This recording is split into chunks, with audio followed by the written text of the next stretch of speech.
स्वागत है आपका द स्टोरी स्टेशन में वन, जहां भूली हुई किस्मतें फिर से सांस लेती हैं और तकदीरें दोबारा लिखी जाती हैं। एक ऐसी दुनिया में जहां सच को छुपा दिया गया, वहां एक आत्मा फिर से आंखें खोलती है। वह वही नहीं है जो कभी थी, बल्कि वह है जो बनने के लिए पैदा हुई थी।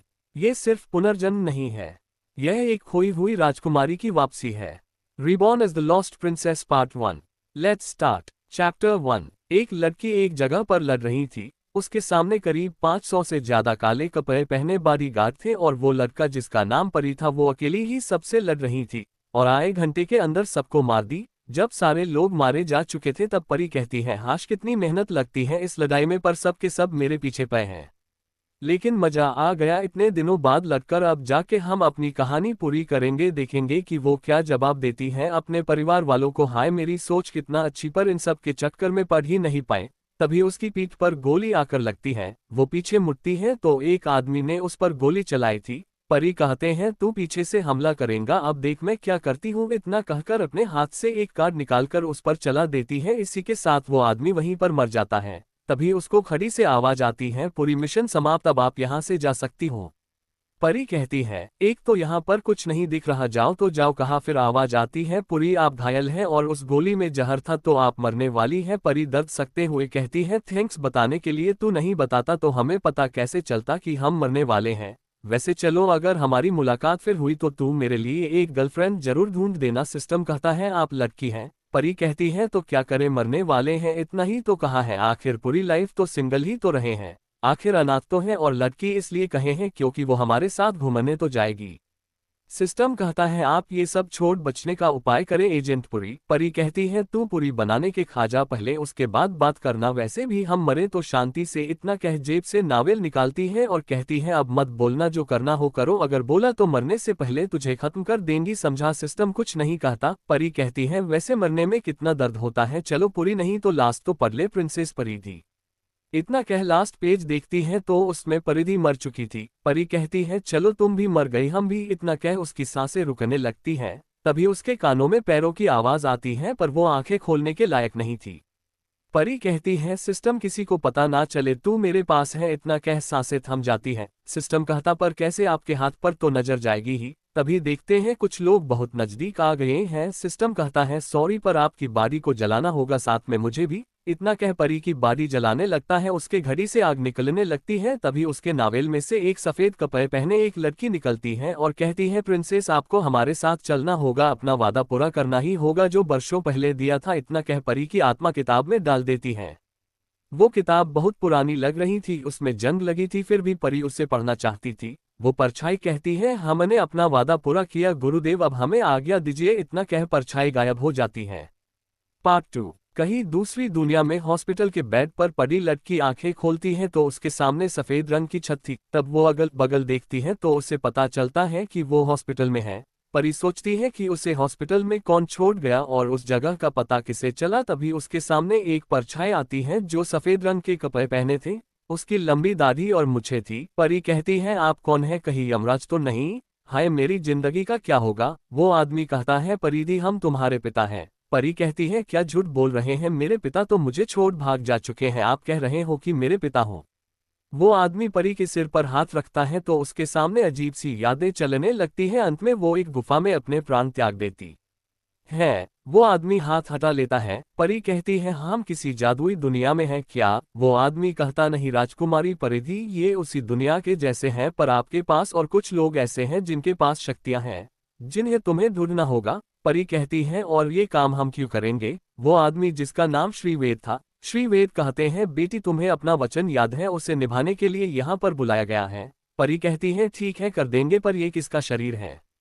श्रीवेद कहते हैं, बेटी ये तुम्हारा ही शरीर है, लेकिन पहले इसने बहुत कष्ट सके हैं, एक गलत फहमी की वजह से तुम्हें उसे दूर करना ही होगा। परी कहती है, वो कैसे? श्रीवेद कहते हैं, तुम्हें पहले 2 साल इन लोगों से दूर जाकर अपनी शक्तियों पूर्ण रूप से जगाना होगा, फिर तुम्हें खुद को बेगुनाह साबित करना है। परी कहती है, पर मुझे तो इसका कुछ याद ही नहीं है। श्रीवेद कहते हैं, अभी हमारे जाने के बाद याद आएगा। उसके बाद श्रीवेद वहां से चले जाते हैं और परी के दिमाग में परिधि की यादें घूमने लगती हैं। थोड़ी देर बाद परी कहती है, सच में ये लोग कैसे हैं, इतनी भी क्या नाराजगी की बेटी हॉस्पिटल में पड़ी और घर में पड़े हैं।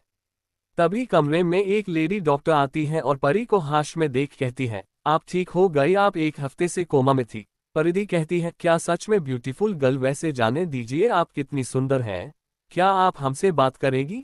वो डॉक्टर कहती है। क्या? परिधि कहती है, क्या नहीं, वो आप बहुत खूबसूरत हैं ना, तो सोचा आपसे बात करने। डॉक्टर बिना कुछ कहे बाहर जाकर बूढ़े दंपति को बताती है कि उनकी पोती को होश आ गया। दादाजी और दादी जी बहुत खुश होते हैं और अंदर आते हैं। दादी जी कहती है, बेटा तुम ठीक हो गई, तुम्हें पता है हम कितना डर गए थे। परी उन्हें देखती है और कहती है, दादी जी और कोई नहीं आया? इस सवाल पर दोनों दुखी हो जाते हैं। दादाजी कहते हैं, हम हैं ना, और किसी की क्या जरूरत है। परी हाँ में सर हिला देती है। कुछ देर सब बातें करते हैं। डॉक्टर ने कहा, अब ये ठीक है, इनको घर लेके जा सकते हैं। परी कहती है, दादाजी हमें कुछ दिनों के लिए सबसे दूर जाना है। दादी जी कहती है, पर बेटा वो भी तुम्हारा घर है। परी कहती है, मेरी क्यूटी दादी हमेशा के लिए नहीं बल्कि कुछ दिनों के उसके बाद वापस आ जाएंगे। दादाजी कहते हैं, ठीक है। परी खुश होकर कहती है, मेरे क्यूट दादाजी, जब हम वापस आएंगे पक्का सबके लिए सरप्राइज लेके आएंगे। कोई कुछ नहीं कहता। अगले दिन परी एयरपोर्ट पर थी और दोनों को बाय कर निकल जाती है अपने नई उड़ान के लिए, जहां से उसकी जिंदगी की नई शुरुआत होगी। 2 साल बाद इटली में एक बड़े से विला के दीवारों पर एक लड़की चढ़कर अंदर कूद जाती है। उसके सामने 2 लड़के खड़े थे। परी कहती है, भाई आप अभी तक जग रहे हो? इतनी रात तक नहीं जगना चाहिए, नहीं तो आंखों के नीचे डार्क सर्कल आ जाते हैं। ये परी के मुंह बोले भाई अनय और विनय थे। अनय कहता है, परी हमें तो सिख दे रही हो, और खुद का क्या इतनी रात को, वो भी चोरी छिपे, अपने ही घर को अंदर कौन आता है? परी कहती है, वो भाई हमने सोचा आपकी नींद ना खराब हो जाए, इसलिए आपको तो पता है ये नन्ही सी जान सबके बारे में कितना सोचती है। विनय कहता है, हम तुम्हारी इस भोली सी शक्ल पर नहीं आने वाले हैं। परी कहती है, भाई आप तो जानते हो ना कि हमें किसी लड़की का दुख देखा नहीं जाता, इसलिए हम मदद के लिए गई थी। आने कहता है, अच्छा ये सब क्या? इतना कहकर एक वीडियो दिखाता है जिसमें परी कुछ गुंडों से लड़ रही थी। परी कहती है, इन लोगों ने हमें परेशान किया था, इसलिए हम भी इन्हें अच्छे से पीट दिए। थोड़ी देर में सब अंदर हाल में थे। विनय कहता है, तुम जानती हो ना, तुम्हारे पास जो शक्तियां हैं उनका गलत इस्तेमाल नहीं कर सकती। परी कहती है, भाई पता, इसलिए हमने उनका प्रयोग नहीं किया है, और आपके पास भी तो है। अनय कहता है, हाँ लेकिन हम अनाथों का एक तुम ही हो। परी कहती है, भाई आप अनाथ कैसे हुए? हम हैं ना। ये दोनों परिधि के इटली आने के बाद मिले थे। दोनों अपने परिवार से बिगड़ गए थे, पर परी ने इन्हें अपना परिवार माना। ये दोनों भी परिधि को अपनी बहन की तरह रखते हैं। विनय कहता है, सो जाओ, रात बहुत हो चुकी है, और हाँ फिर से कहीं मत निकल जाना। परिवार तुरंत अपने कमरे में भाग जाती है। विनय और अनय हंस देते हैं। अनय कहता है, बिल्कुल बच्ची है। विनय कहता है, हाँ लेकिन इसके परिवार को ये सब नहीं दिखता। अनय कहता है, हम हैं ना, बाकी परिवार की कमी नहीं होने देंगे। चैप्टर 3। अगली सुबह सब डिनिंग टेबल पर बैठे थे, तभी परी का फोन बजता है। देखती है दादाजी का कॉल था। वो उठाकर कहती है, नमस्ते दादाजी। उधर से दादाजी कहते हैं, खुश रह बेटा। परी कहती है, कोई काम था क्या? दादाजी कहते, बस तेरी याद आ गई।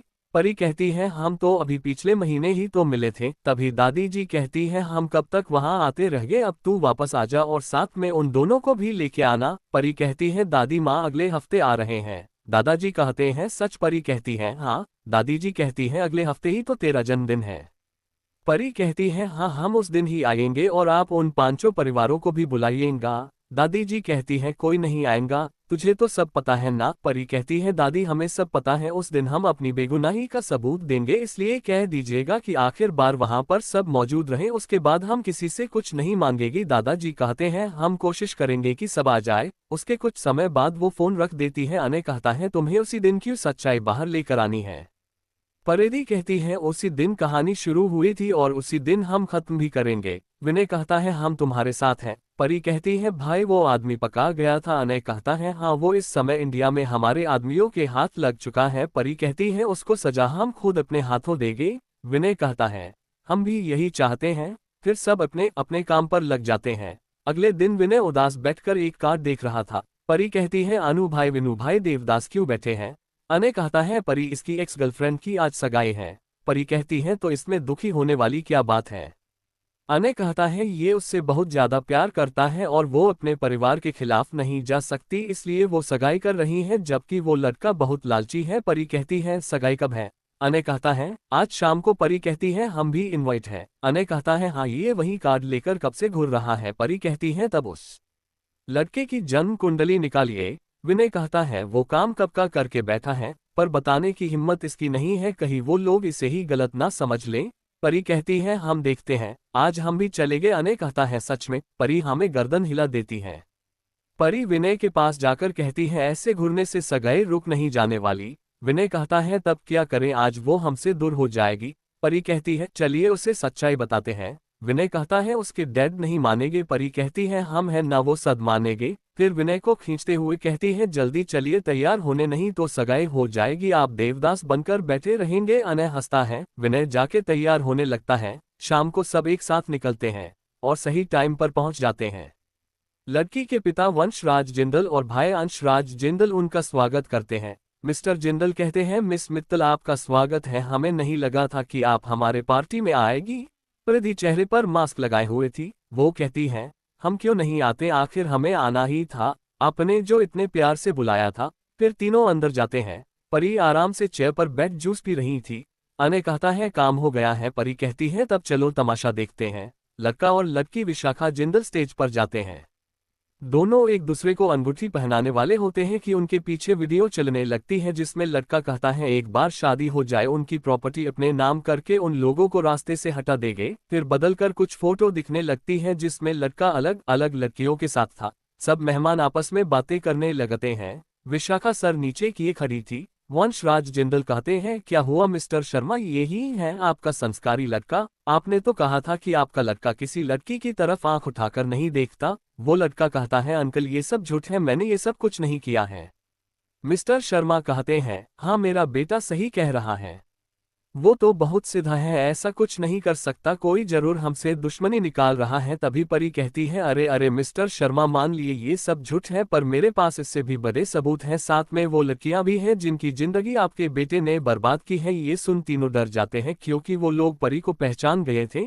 परी ऊपर जाकर उनको ऊपर और सबूत फेंकती है और पीछे मुड़कर मिस्टर जिंदल से कहती है अब आप क्या कहेंगे मिस्टर जिंदल? विशाखा जिससे प्यार करती थी उसे आज ये कहकर ठुकरा दिए कि वो अनाथ है, पर ये तो लालची है।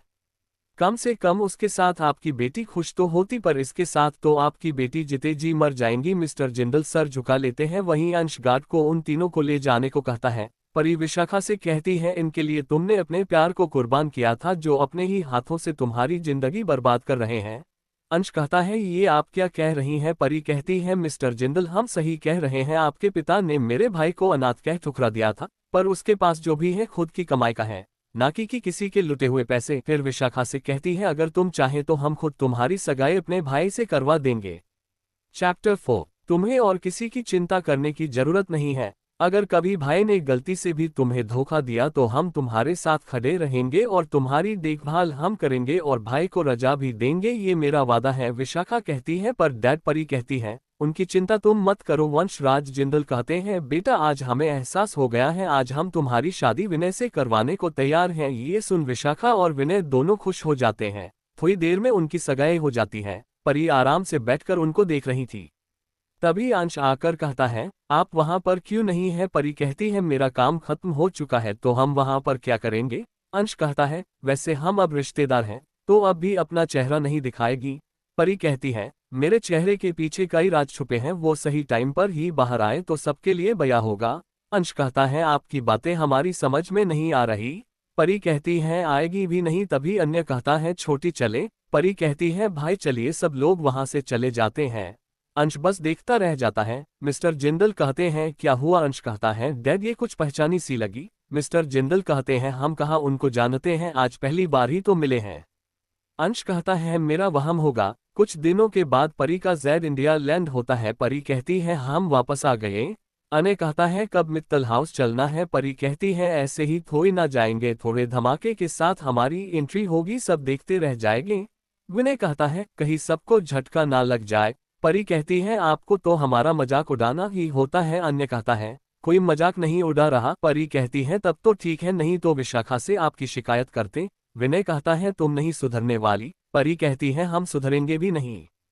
तभी तीनों के कानों में आवाज आती है पूरी किसी की बात नहीं सुनती, वो तो अपने मन की करती है हमेशा। परी कहती है अबे हलवा शांत हो जा, नहीं तो सच में तुम्हें हलवा बना दूंगी। तभी सिस्टम कहता है आप दोनों देख रहे हैं हमें किस तरह डराती हैं। अनय और विनय हंस देते हैं। परी कहती है भाई आप हंस रहे हो और ये है कि कब से हमें परेशान कर रहा है। अनय कहता है तुम दोनों तो हमेशा लगे रहते हो। सिस्टम कहता है हम नहीं, पूरी ही लगी रहती है। परी कहता है तू शांत होगा कि नहीं। सिस्टम कहता है नहीं। परी कहती है तब ठीक है, हम अपने हाथ से निकाल दे रहे हैं। सिस्टम कहता है नहीं नहीं पूरी, हम शांत हैं। परी कहती है हाँ, ऐसे ही अच्छे बच्चे की तरह बात मानी जाती है। शाम के वक्त मित्तल मैंशन में इस वक्त पूरा मैंशन सजा हुआ था, पर किसी के चेहरे पर खुशी नहीं थी। परी की मां प्रतिभा मित्तल कहती है आज हमारी बेटी 2 सालों बाद घर लौट रही है। प्रभास मित्तल कहते हैं इतना खुश होने की जरूरत नहीं है, उसकी वजह से हमारी दूसरी बेटी कोमा में है। प्रतिभा जी कहती है पर वो भी तो हमारी बेटी है, देखने का तो मन करेगा ही, चाहे आप लोगों की वजह से हम उससे बात नहीं करते, पर बेटी है हमारी। तभी उनका बेटा प्रवीण कहता है माँ आप क्यों उसकी चिंता करती है, वो सिर्फ अपने मन की करती है। दादाजी कहते हैं तुम सब शांत हो जाओ, आज हमारी पोती वापस आ रही है, उससे परेशान मत करना, ना अपना मुंह उसके सामने खोलना। सब मुंह बना लेते हैं। थोड़ी देर में पांचों फैमिली मौजूद थे। मिसेज आहूजा कहती हैं वो कब आएगी और ये तमाशा खत्म होगा। तभी वहां पर लगी बड़ी सी वी पर एक वीडियो चलने लगती है जिसमें एक 10 साल की बच्ची को एक आदमी छत से धक्का दे देता है। तभी वहां भागते हुए एक लड़की आती है, वो उस लड़की को पकड़ने के लिए अपना हाथ नीचे करती है लेकिन पकड़ नहीं पाती। तभी सब लोग वहां पर आ जाते हैं और सबको लगता है उसी ने उसको धक्का दिया है। प्रतिभा जी कहती है देख लिया आप सब ने, मेरी बेटी निर्दोष है, आप सब झूठ में उसे सजा दे रहे थे। तभी वो आदमी जो लड़की को धक्का दिया था उसके हाथ पैर बंधे थे, वो बीच हाल में आता है और सबको सच्चाई बताता है कि उसने उसकी सारी बातें सुन ली थी, इसलिए उसने उसे छत से फेंका था। तभी लाइट का फोकस एक जगह होता है, वहां पर परी होती है। वो कहती है कैसा लगा मेरा सरप्राइज, मजा आया ना? अगर ना आया हो तो बाय बाय या भाड़ में जाओ, आप सब हमें मतलब नहीं। तभी दादाजी कहते हैं ये कैसी बातें कर रही हो बेटा।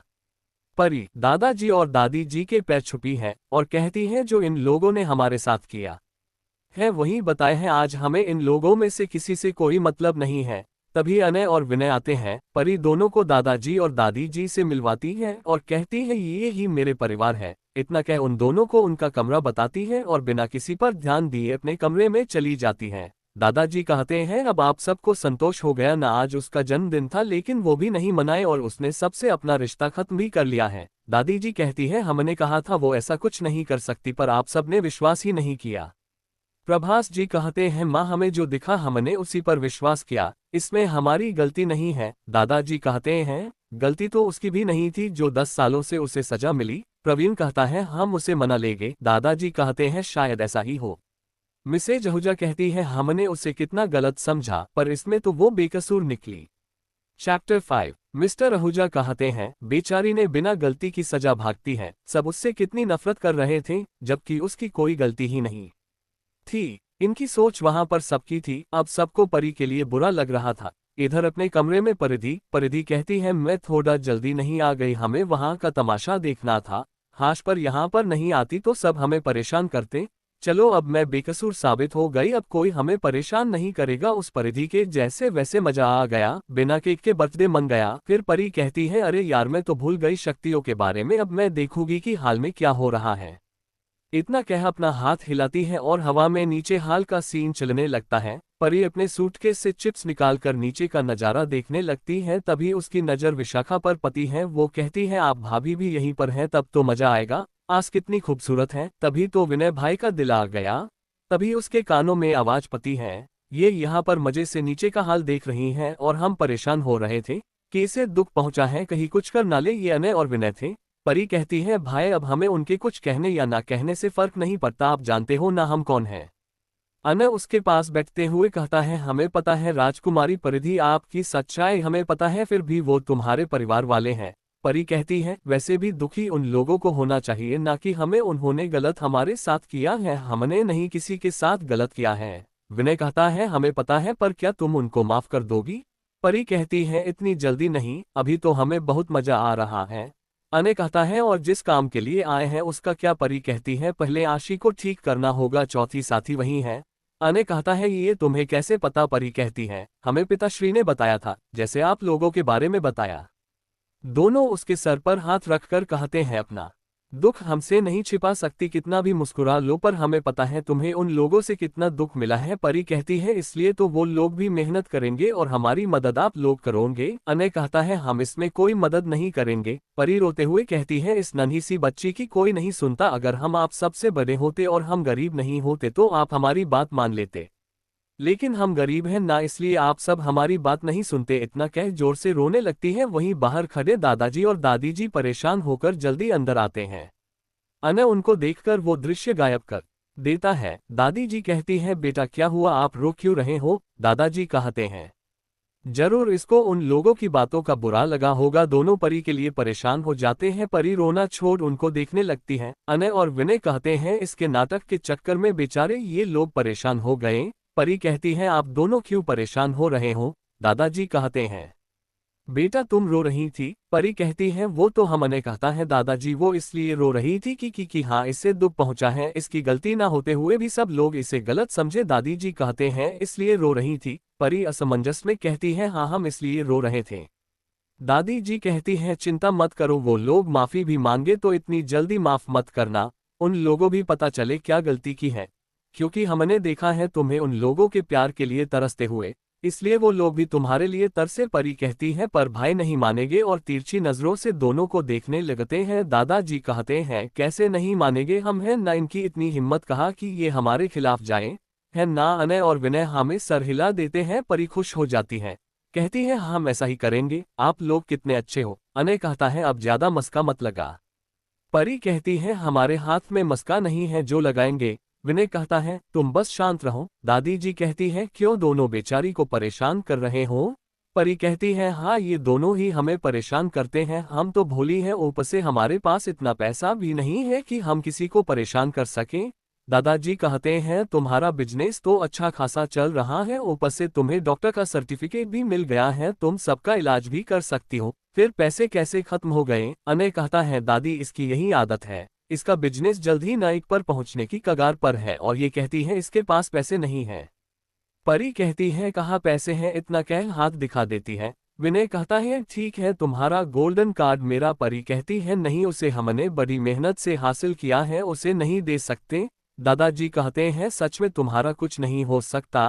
परी दांत दिखा देती है। अगली सुबह सब उठकर हाल में बैठकर परी के बारे में बात कर रहे थे। वहां पर अनय और विनय भी बैठे थे पर किसी से बात नहीं कर रहे थे। तभी परी नीचे आती है, वो अपनी आंखें मिचते हुए आ रही थी। तभी उसका पैर फिसल गिरने वाली होती है। अनय और विनय उसके पास पहुंचते प्रवीण पकड़ लेता है और कहता है संभल कर। परी हाथ छुड़ाकर कहती है थैंक्स मिस्टर मित्तल। प्रवीण कहता है मैं तुम्हारा बड़ा भाई हूँ। परी कहती है मेरे भाई। अनय और विनय की तरफ इशारा करके कहती है वहां पर है और आप कौन है ये हम नहीं जानते। अनय और विनय उसे चेक करने लगते हैं कि कहीं चोट तो नहीं लगी। वहीं प्रवीण का चेहरा लटक जाता है। अनय और विनय उसे पकड़कर सोफे पर बैठाते हैं और कहते हैं तुम्हारी आदत नहीं जाएगी, कितनी बार कहा है फ्रेश होने के बाद सोया मत करो और सीढ़ियों पर आंखें बंद कर नहीं चलते। चैप्टर 6। परी कहती है भाई हमें शावर लेने के बाद ही अच्छी नींद आती है। अनय कहता है तब कौन कहता है रात भर जागोगी तो सुबह नींद तो आएगी ही ना। परी कहती है अब नहीं जागूंगी। विनय कहता है यही हर बार का है।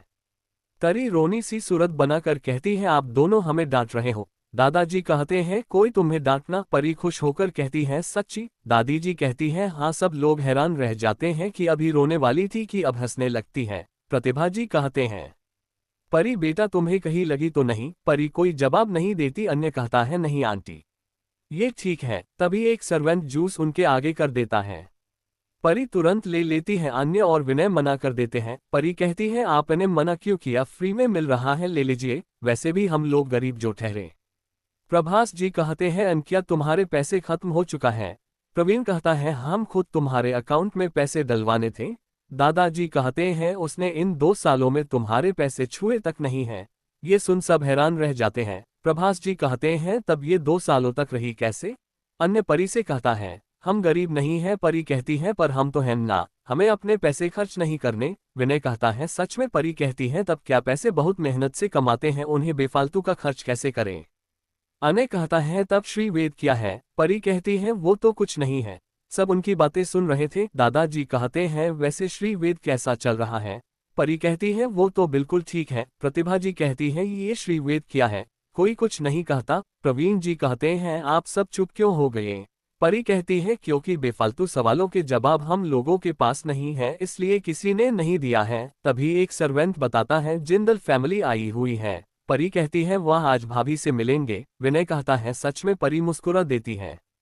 तभी पूरी जिंदल फैमिली आती है। आज पूरी फैमिली साथ थी। परी विशाखा को देखकर कहती है हाय भाभी। विशाखा उसे देखती है और उसके पास जाकर कहती है सॉरी परी, हम सब ने तुम्हारी बातों का विश्वास नहीं किया। परी कहती है हमें फर्क नहीं पड़ता, पर इसमें आप हमारी भाभी हो तो उसी पद से मिले तो अच्छा रहेगा। मिस्टर जिंदल कहते हैं तुम इन दोनों को जानती हो? अनय कहता है हाँ ये हमारी बहन है। अंश कहता है पर उस दिन श्री कारपोरेशन की बास ने तुम्हें भाई कहा था। विनय कहता है हाँ वो भी हमें भाई मानती है। परी कहती है हाँ मिस्टर जिंदल ये हम दोनों के भाई हैं। विशाखा कहती है तुम उस दिन नहीं आई थी। परी कहती है हमें क्या पता था कि आप दोनों सगाई कर लोगे, पता होता तो सबसे पहले हम ही आते। अंश कहता है पर तुम दोनों एक दूसरे से मिलते जुलते लगते हो। परी कहती है ये कैसे हो सकता है? वो कहा और हम कहा इतने गरीब की खाने के लिए भी यहाँ पर रुके हैं। अगर हमारे पास पैसे होते तो हम कब का ये घर छोड़ नहीं चुके होते। सब उसको ही देखने लगते हैं। अनय कहता है आप लोग इसकी बातों का ध्यान मत दीजिए, ये ऐसे ही बोलती है। परी कहती है वैसे भाभी आप बहुत सुंदर हो और कितनी क्यूट लग रही हो। विशाखा उसे देखने लगती है। परी थोड़ा साइड हो विशाखा को अपने और विनय के बीच में बैठा लेती है और उससे बात करने लगती है। विशाखा भी अब खुलकर परी से बात करने लगती है। मिस्टर जिंदल कहते हैं क्या वो सबको माफ कर चुकी है? मिस्टर मित्तल कहते हैं नहीं वो किसी से बात तक नहीं कर रही हैं। मिसेज जिंदल कहती है आप सब कोशिश कीजिए, क्या पता माफ कर दे। तभी वहां पर आहूजा फैमिली भी आ जाती है और सब साथ बैठते हैं। परी सबकी तरफ देखती है लेकिन पांचवा कोई नहीं मिला। छठवां को खुद श्री वेद बताएंगे इसलिए वो 5 लोगों को खोज रही थी। तभी उसकी नजर विशाखा पर जाती है, उसकी आंखों में चमक आ जाती है। अनय कहता है क्या हुआ? परी कहती है भाई भाभी 5वीं साथी है। अनय कहता है तब इसके अंदर की शक्ति को कैसे जागृत करें? परी कहती है 2 मिनट अभी बताते हैं। वो अपने मन से विनय को संदेश भेज देती है। विनय भी हाँ कहता है। परी कहती है भाभी आप दोनों को मिले बहुत दिन हो गया है, क्यों ना आप दोनों बात कर लो। विशाखा कहती है पर अनय कहता है हाँ दोनों उस दिन जल्दबाजी में सगाई हो गई, आज बातें करके गलतफहमी दूर कर लो।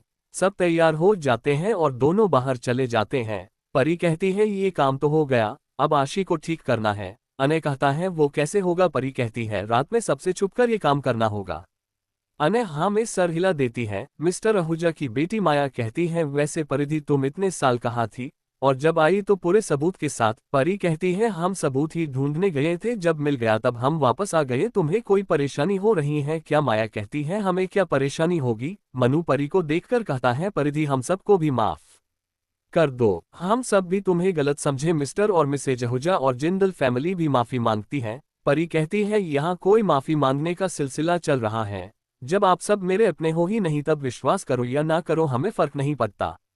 ये सुन सबके सर नीचे हो जाते हैं क्योंकि पांचों फैमिली एक परिवार बनकर हमेशा साथ रहती आई थी। उसमें से कोई भी एक दूसरे को अलग नहीं समझता था, सब आपस में मिलजुल कर रहते थे। पर परी की बात ने उन्हें एहसास दिला दिया कि वो लोग उसके लिए कुछ भी नहीं थे। अनय कहता है परी ऐसे बात नहीं करते। परी कहती है भाई हमने गलत कहा है, हम इन लोगों में से सिर्फ दादाजी, दादी जी और अब भाभी को जानते हैं, बाकी किसी को नहीं जानते ना पहचानते हैं, तो अजनबियों को अपना परिवार कैसे मान लें। चैप्टर 7। परी कहती है और रही सच्चाई बताने की बात तो वो हम दादाजी दादी जी के लिए किए क्योंकि उन्हें नहीं अच्छा लगता था कि ये लोग हमारे साथ ऐसा व्यवहार करें, और एक कारण था कि आप सब हमारे साथ आने वाले थे। हम नहीं चाहते थे जब आप दोनों आओ तो आप लोगों को भी गलत समझे, नहीं तो हमें कोई फर्क नहीं पड़ता अब कोई हमें क्या कहता है और क्या करता है। अब हमें बस खुद के सिवा किसी की फिक्र नहीं है। प्रभास जी कहते हैं ये क्या कह रही हो और ये सब कहाँ से सीखा है? परी कहती है आप सब से ही सीखा है कि जब किसी से गलती हो तो उनसे अपने रिश्तों तोड़ लो, हमने भी वही किया है। अब कोई कुछ नहीं कहता। परी कहती है भाई नाश्ता हो जाएगा तो बता दीजिएगा, हम चलते हैं। इतना कह अपने कमरे में चली जाती है। दादाजी कहते हैं इसे क्या हुआ है? अनय कहता है दादाजी जब ये एक्सीडेंट के बाद उठी तो इसे किसी की फीलिंग महसूस नहीं होती है, वो तो हमसे घुल मिल लेती है और बोल लेती है, वो ही बहुत है, नहीं तो इसके सामने कुछ भी हो ये उस फीलिंग को समझ ही नहीं पाती। दादी जी कहती है ये तुमने हमें पहले क्यों नहीं बताया? विनय आते हुए कहता है उसने ही मना किया था कि इस बारे में किसी को पता ना चले, उससे पहले आप लोगों ने इतना दर्द दिया है कि अब कुछ महसूस ही नहीं कर पाती।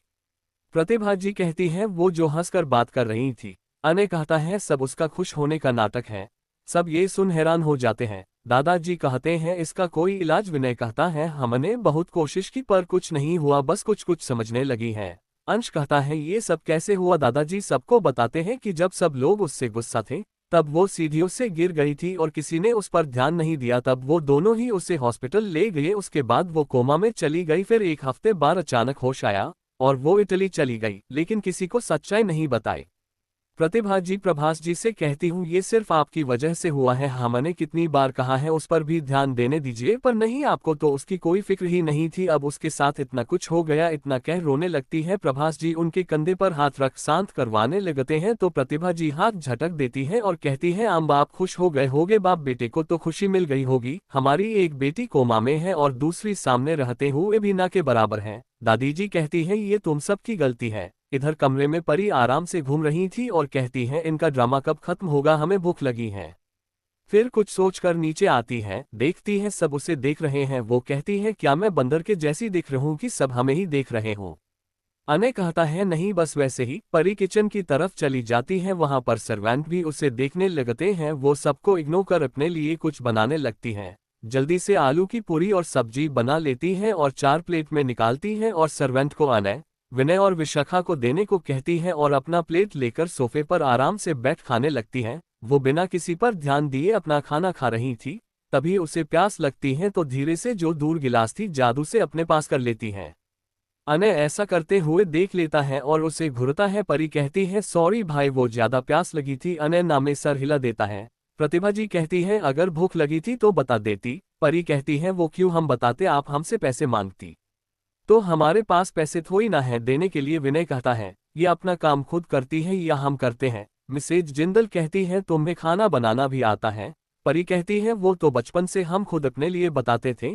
प्रवीण कहता है पर यहाँ पर हर चीज तो मिलती थी। परी कहती है पर हमें तो नहीं पता। अपने मन में कहती है हमने पढ़ा था कि कोई परिधि पर थोड़ा भी ध्यान नहीं देता था, सर्वेंट भी नहीं, उसको जब भूख लगती थी तब खुद बनाकर खाती थी और हमें तो आदत ही है बनाने की। प्रभास जी कहते हैं तुम्हारा मतलब क्या है? परी कहती है किसी से पूछ लीजिए, हम खुद अपने लिए बनाकर खाते थे और अपना काम खुद करते थे, कोई हमारा काम नहीं करता था। प्रतिभा जी सर्वेंट की तरफ देखती है तो वो सर झुका लेते हैं। परी अपना खाना खत्म कर कहती है भाई हम चलते हैं, आप सब भी अपने काम पर चले जाएगा।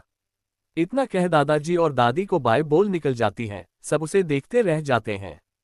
मिसेज जिंदल कहती है क्या आप लोग उसका इतना सा भी ख्याल नहीं रख पाए? प्रतिभा जी कहती है हम कोशिश करते थे तो ये हर बात पर कसम दे हमें रोक देते थे। प्रभास जी कहते हैं हमें नहीं पता था उसके साथ क्या हो रहा था। प्रवीण कहता है डैड हमें लगा था आप लोग उसका ख्याल तो रख ही रहे होंगे, इसलिए हमने भी कभी ध्यान नहीं दिया। दादाजी कहते हैं पहले गलती करो फिर अपने गलती से मुकर जाओ, यही तुम सबका काम है। माया कहती है हमें भी नहीं पता था कि वो इस हालत में है, हमें लगा आशी को दुख देने के बाद वो खुशी से होगी इसलिए हम उसे परेशान करते थे। मनु कहता है इसलिए हमने तुम्हें हर बार मना किया था कि उसे परेशान मत करो, लेकिन तुमने मेरी बात कभी नहीं सुनी।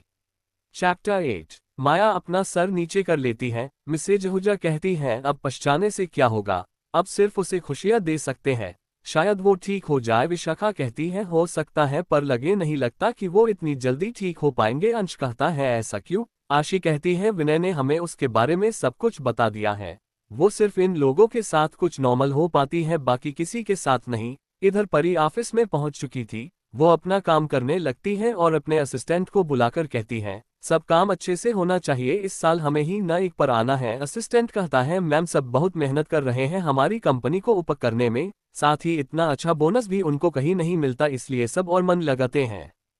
परी कहती है ऐसे ही मेहनत करते रहें, वो समय दूर नहीं जब हमारी मेहनत रंग लाएंगी। परी अपने काम पर लग जाती है, वो एक साथ 4 दिन का काम एक दिन में करती है, इसलिए इतनी जल्दी इतनी ऊंची मुकाम हासिल कर पाए हैं और कुछ उसकी शक्तियों का कमाल था। तभी उसका फोन बजने लगता है, वो रिसीव करती है तो उधर से आवाज आती है प्रिंसेस परिधि हॉस्पिटल में आपने जो कहा था सब हो चुका है, आप किस दिन आने वाली हैं? परिधि कहती है कल। फिर फोन काट कर कहती है जो पिछले जन्म में नहीं कर पाए इस बार जरूर हासिल करेंगे। पिछली बार जानकारी होते हुए भी डिग्री नहीं थी, इसलिए इस बार हमने डिग्री हासिल की है। अब हमारा डॉक्टर बनने और लोगों का कम खर्च में इलाज करवाने का सपना जरूर पूरा होगा। तभी सिस्टम कहता है पूरी आप सही काम कर रही हो, जब सबको पता चलेगा सद कितने खुश होंगे। परी कहती है उससे हमें क्या फायदा होगा। सिस्टम कहता है हम भूल गए थे आपका दिमाग खाली है। परी कहती है तुम खाली हो। सिस्टम कहता है हम आपकी मदद करते हैं। परी कहती है वो मदद क्या है? मेरा सर खाना। सिस्टम कहता है मशीनों से जुड़ी हर जानकारी हमने ही आपको दी है। परी कहती है भूल गए, हमने ही तुम्हें बनाया है। सिस्टम कहता है तब हम क्या करें, आपने बनाया है। परी कहती है अपना मुंह बंद रखो, हमें काम करना है। सिस्टम कहता है हम शांत हो जाते हैं। वैसे शाम को एक बहुत खूबसूरत लड़की घर आने वाली है, ये बताना था पर अब नहीं जानना है। तो परी कहती है सच, हमें उसकी सारी जानकारी चाहिए। सिस्टम कहता है मेरा मूड नहीं है, आपको जहां लड़कों के पीछे पड़ना चाहिए वहां लड़कियों के पीछे पड़ी रहती हो। परी कहती है ये सब तुम्हारी संगत का असर है। शाम को जब परी घर पर जा रही थी तब कुछ जॉर्ज जिनकी ड्रेस पर ईगल बना था वो परी को घेर लेते हैं। परी उनको एक नज़र देखती है और अपनी स्पोर्ट्स कार से उनको ठक्कर मारने लगती है। तभी कोई टायर पंचर कर देता है। परी कहता है अब लड़ना ही पड़ेगा। इतना कह नीचे उतरती है और उन लोगों से लड़ने लगती है। सबको लगभग में मार चुकी थी। तभी एक गार्ड ने उसे चाकू से वार कर देता है और वो चाकू सीधे उसके हाथ में लगता है। परी कहती है ये आज ही होना था, हम आज अपनी शक्तियों का यूज नहीं कर सकते क्योंकि आशी को भी ठीक करना है और इस चोट भी सही करना है। फिर कहती है पहले इनका निपटारा करें।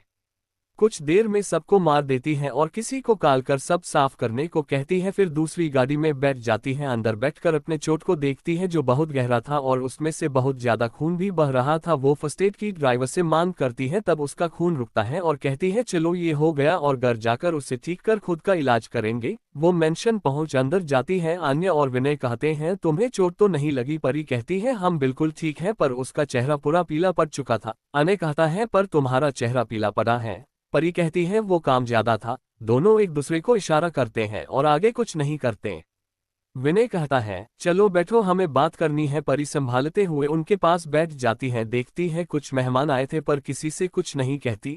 अनय जाके फर्स्ट एड किट लेकर आता है। विनय परी से बात करने में व्यस्त करता है। अनय कैंची लेकर उसकी टांग की बाहर काट कर निकाल देता है। परी कहती है ये सब आप लोग क्या कह रहे हैं? हमने कहा ना हमें चोट नहीं लगी है। विनय कहता है हमने कब कहा चोट लगी है? परी कहती है तब अनय कहता है बस तूने जो बैंडेज की है वो पूरी खराब हो चुकी है, उसे ही बदलना है। परी अपनी बांह को देखती है तो पूरी खून से लाल हो चुकी थी। अनय बैंडेज खोलता है तो उसके अंदर बहुत गहरा घाव था। ये देख सब लोग दंग रह जाते हैं। दादाजी कहते हैं इतनी बड़ी चोट कैसे लगी? परी कहती है वो एक कील थी जो अंदर तक जा लगी बस। दादी जी कहती है कि ऐसे नहीं लगती। गोयल और सिंह फैमिली भी सब देख रही थी, उनको सब पता चल चुका था। सुरभि कहती है इतनी चोट में ये शांत कैसे बैठी है? सौम्या कहती है ये बात हमें भी समझ में नहीं आ रहा। सुशांत कहता है अगर ये किसी और को लगी होती तो अब तक पूरा घर सर पर उठा लेता। इधर विनय उस चोट पर धीरे से अपना हाथ रखता है तो घाव धीरे धीरे भरना शुरू होता है। अनय चोट पर बैंडेज कर देता है। परी मुस्कुरा देती है और दोनों कुछ नहीं बोलते। परी कहती है सच में ज्यादा नहीं थी। विनय कहता है हमें पता है, अब शांति से बैठो। परी मुंह पर हाथ रख बैठ जाती है। अनय कहता है उसे ज्यादा हिलाना मत। परी हाँ में सिर हिला देती है। तभी उसकी नजर सौम्या पर पड़ती है। वो कहती है हाय ब्यूटीफुल। सुरभि और सौम्या कंफ्यूज होती है। परी कहती है सौम्या दी आपसे ही बात कर रही हूँ। तब सौम्या कहती है हमसे। परी कहती है तब और किससे? आपसे सुंदर कोई और है भी क्या यहाँ पर? सुशांत गोयल हंस देता है। समर्थ सुरभि से कहता है तुम सुंदर नहीं हो इसलिए उसे सिर्फ सौम्या दिखी। चैप्टर 9। सुरभि चिते हुए कहती है तुम अपना मुंह बंद रखो। परी कहती है हे ब्यूटीफुल, आपने कोई जवाब नहीं दिया। सौम्या हैरानी से उसे देखती है। अनय कहता है पहले फ्रेश होकर आओ तब बात करना। परी कहती है ठीक है भाई। फिर सौम्या से कहती है ब्यूटीफुल कहीं जाना मत, हम अभी आते हैं। इतना कह जल्दी से सीढ़ियों पर भागने लगती है। तभी उसे चक्कर आने लगते हैं, वो गिरने को होती है। अनय कहता है इतना खून बहने के बाद भी दौड़ना है? परी कहती है वो भाई। अनय बिना बोले उसे उसके कमरे तक छोड़ता है और कहता है जब तक काम नहीं हो जाता तब तक आराम से काम करो क्योंकि अभी कमजोर हूँ। परी हाँ में सर हिला देती है। अनय अपनी जगह बैठ जाता है। प्रतिभा जी पूछती है उसको बहुत ज्यादा लगी है? विनय कहता है हाँ और उसे संभालना आता है। प्रभास जी कहते हैं हम डॉक्टर को बुलाए, कहीं उसको इन्फेक्शन ना हो जाए। उनकी बात पर सब हामी भरते हैं। प्रवीण कहता है हम अभी फोन करते हैं। अनय कहता है इसकी जरूरत नहीं है, उसको इतना सहने की आदत है। ऊपर से आप सब डॉक्टर को बुलाएंगे भी तब भी वो चेकअप नहीं करवाएगी। मिसेज गोयल कहती है पर उसे बहुत ज्यादा चोट लगी है और उसे चक्कर भी आ रहे हैं। दादाजी कहते हैं किसी को उसकी चिंता करने की जरूरत नहीं है, जैसे वो हमेशा संभालती थी आज भी संभाल लेगी। तभी परी आराम से नीचे आती है लेकिन उसका चेहरा पीला पड़ चुका था। वो सौम्या के पास जाके कहती है आपने जवाब नहीं दिया ब्यूटीफुल, वैसे जाने दीजिए, अपना नाम तो बता दीजिए। सुरभि कहती है तुम्हें सौम्या का नाम भी नहीं याद है। परी कहती है याद तो है पर इनको मुंह से सुनने की बात ही अलग है, समझी स्वीटी। सुरभि कहती है अब ये स्वीटी कौन है? परी कहती है तुम और कौन, ऐसे ही सबको परेशान करती है लेकिन बड़ों से कोई बात नहीं करती, ना ही उनको ग्रिड कर रही थी। ये सब लोग नोटिस करते हैं पर कोई कुछ नहीं कहता। परिधि बैठते हुए धीरे से अनय से कहती है भाई आज कुछ है क्या? सुबह से सब यहाँ के चक्कर लगा रहे हैं। अनय कहता है सब तुमसे मिलने आए हैं। परी कहती है क्या मैं कोई सेलिब्रिटी हूँ जो सब मुझसे मिलने आए हैं? विनय कहता है वो तुमसे माफी मांगना चाहते हैं। परी कहती है इन्होंने क्या किया कि माफी मांगेंगे? अनय कहता है तुम्हें गलत समझने की। परी कहती है अच्छा तब तो हम आराम से सुनेंगे। तभी उसकी नज़र गोयल फैमिली की सबसे छोटी बहू अवनी गोयल पर पड़ती है। वो अनय और विनय को ध्यान से देख रही थी। परी उनकी मन की बात सुनने की कोशिश करती है तो हैरान हो जाती है। अवनी जी को इन दोनों का चेहरा बिल्कुल उनके बेटों जैसा लगता है जो एक एक्सीडेंट में मर चुके थे। परी अवनी जी के पास बैठकर कान में कहती है अगर आप विश्वास हो तो डीएनए टेस्ट करवा ले।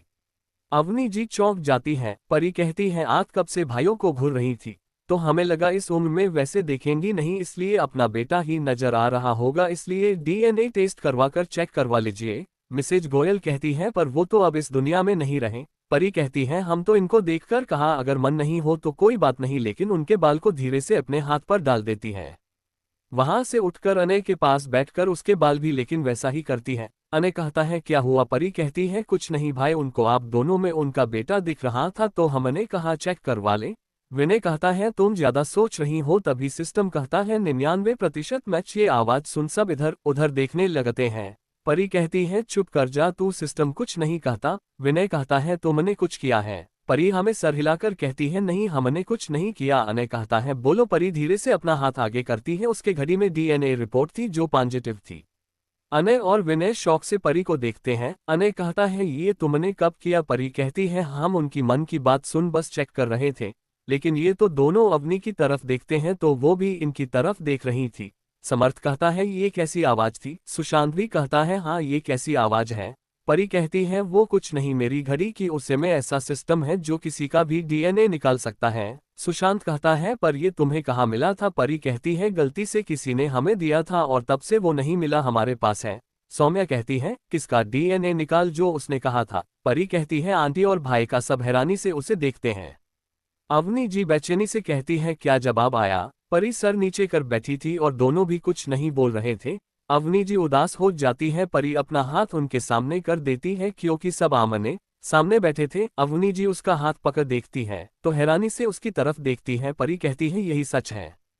सब उन दोनों के देख रहे थे क्योंकि किसी को समझ में नहीं आ रहा था। मिसेज सिंह कहती है और ये बात तुमने क्यों सोची? परी कहती है हम तो बस ट्राई कर रहे थे, हमें क्या पता था ये हो जाएगा। वैसे आप सब लोग ऐसे क्यों बैठे हैं? तभी आवाज आती है सब कंफ्यूज है। परी कहती है क्यों? सिस्टम कहता है पूरी तुमने पूरी बात नहीं बताई। परी कहती है वो तो ये तीनों बता गए, हम क्यों बताए? सिस्टम कहता है तुम्हें बतानी चाहिए। परी कहती है तू ही बता। तभी सिस्टम कहता है रिपोर्ट पॉजिटिव है। ये सब लोग सुन हैरान होते हैं और खुश भी। अवनी जी तो अभी भी आंखों में आंसू लिए दोनों को देख रही थी।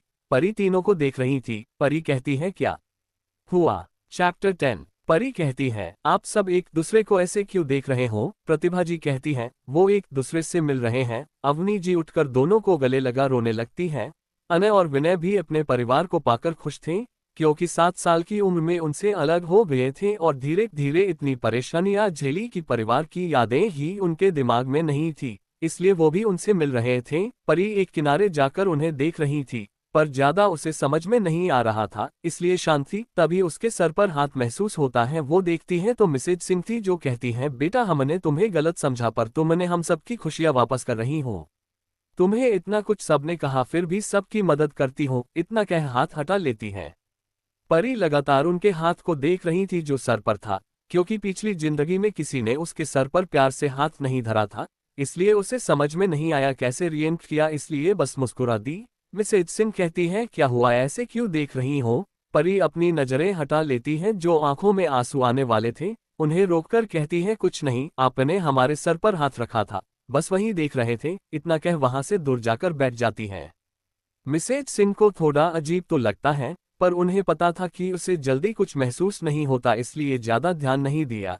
इधर तीनों अब आपस में बातें करने लगे थे। अनय और विनय को उन लोगों के साथ गोयल मैंशन जाना था, वो परी के लिए परेशान थे। तब परी ने कहा था आप लोग जाए, वो खुद का ख्याल रख सकती हैं। दोनों उसको मनाने पर मान जाते हैं और वहां से चले जाते हैं। रात को सब डिनर कर रहे थे। प्रतिभा जी उसे एक एक डिश देकर कहती हैं बेटा इसे खाओ। प्रवीण और प्रभास जी भी उसकी तरफ देख रहे थे।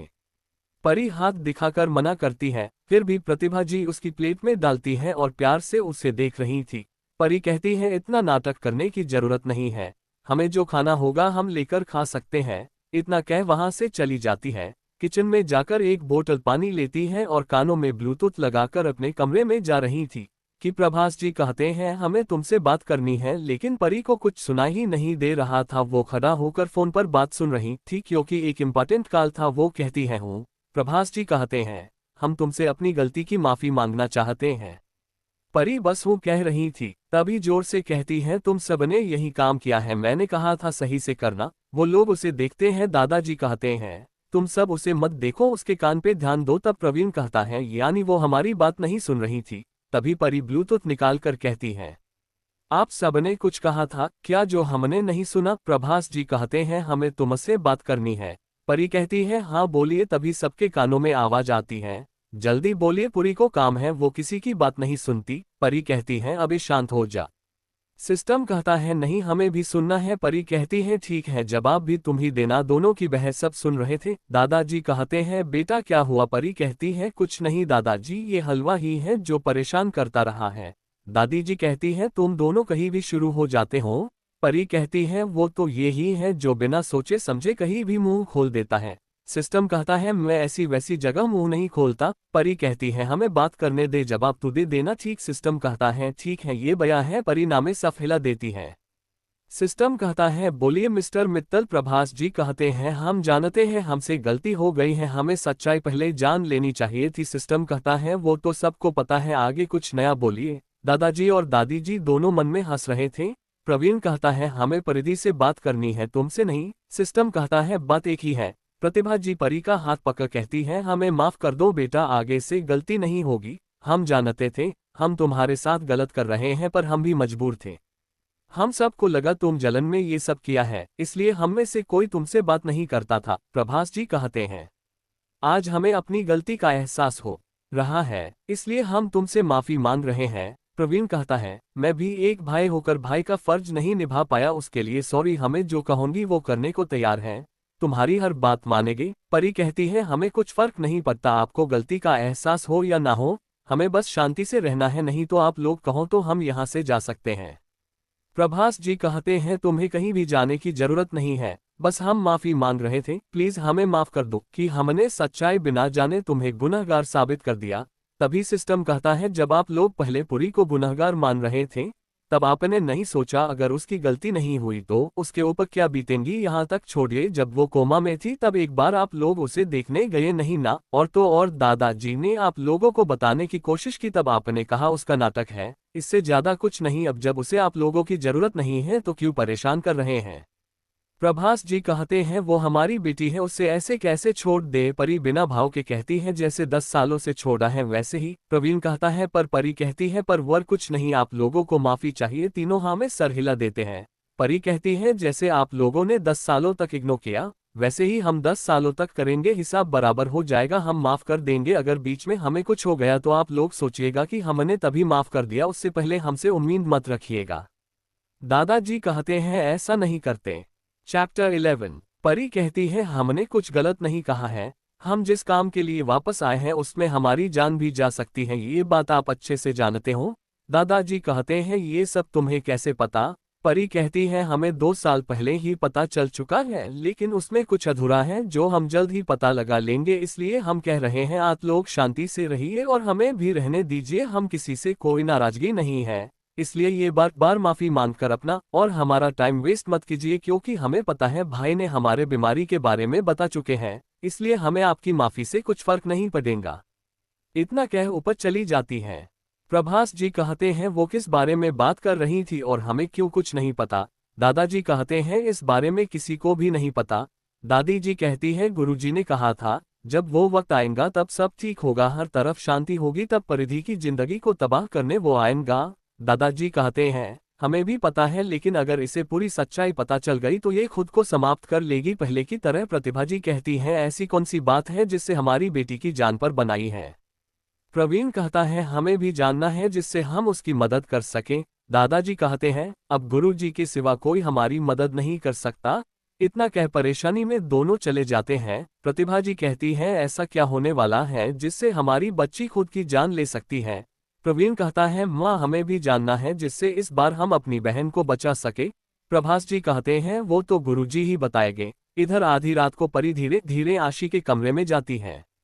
प्रवीण जो पानी लेने आया था वो उसे देख लेता है। कुछ कहने वाला होता है कि परिधि आशी के कमरे का दरवाजा अंदर से बंद कर लेती है। प्रवीण मन में कहता है, ये यहाँ पर क्या कर रही है और अंदर से दरवाजा क्यों बंद की है? इतना कह बाहर बैठकर इंतजार करने लगता है। अंदर कमरे में परिधि देखती है, बेड पर एक खूबसूरत सी लड़की लेटी हुई थी। परी कहती है, वैसे ये खूबसूरत तो है, किसी का दिल इस पर आ जाएगा। हमने पहला पेज ही पढ़ा था और आखिरी, इसलिए हमें इसकी यादों से भी ज्यादा पता नहीं चला। फिर कहती है, हमें क्या करना है, जल्दी से काम खत्म कर सोने जाते हैं। इतना कह आशी के सर के पास बैठ जाती है और उसके सर पर हाथ रख कुछ मंत्र पढ़ने लगती है। थोड़ी देर बाद अपनी आंखें खोलती है और उसका हाथ पकड़ अपने हाथों से रोशनी उसके अंदर ट्रांसफर करती है। तभी आशी की आंखें खुल जाती है। आशी कहती है, राजकुमारी आप यहाँ? परी कहती है, हाँ अब समय आ गया है कि हम सब साथ हों। आशी उसके सामने झुककर कहती है, जी राजकुमारी। परी वहां से निकल जाती है। आशी फिर से सो जाती है। प्रवीण देखता है परी बाहर आ गई। प्रवीण कहता है, परिधि। परी रुक कर देखती है, कहती है, हाँ बोलिए। प्रवीण कहता है, इतनी रात को आशी के कमरे में किस लिए गई थी? परी कहती है, आप सब ने झूठा इल्जाम लगाया था, वही सच करने गए थे। प्रवीण कहता है, मैं मजाक नहीं कर रहा हूँ। परी कहती है, हम भी मजाक नहीं कर रहे हैं। इतना कह ऊपर चली जाती है। प्रवीण कहता है, पता नहीं कब माफ करेगी। इतना कह अपने कमरे में चला जाता है। सुबह सब हाल में बैठे बातें कर रहे थे। दादाजी कहते हैं, तुम सब जल्दी तैयार हो जाओ, हमें आज ही गुरुजी के पास जाना है। परी कहती है, किसी और दिन चलेंगे। दादी जी कहती है, जरूरी है। तभी सबके कानों में आवाज पती है, हम तो तैयार हैं, हमें पहले से पता था। सब उस तरफ देखते हैं। प्रतिभा जी भाग कर गले लगाकर कहती है, बेटा तुम सही हो गई, हमने तो उम्मीद ही छोड़ दी थी। प्रवीण परी की तरफ देखता है तो परी आराम से बैठकर सेब खा रही थी, जैसे उसे किसी से मतलब ही ना हो।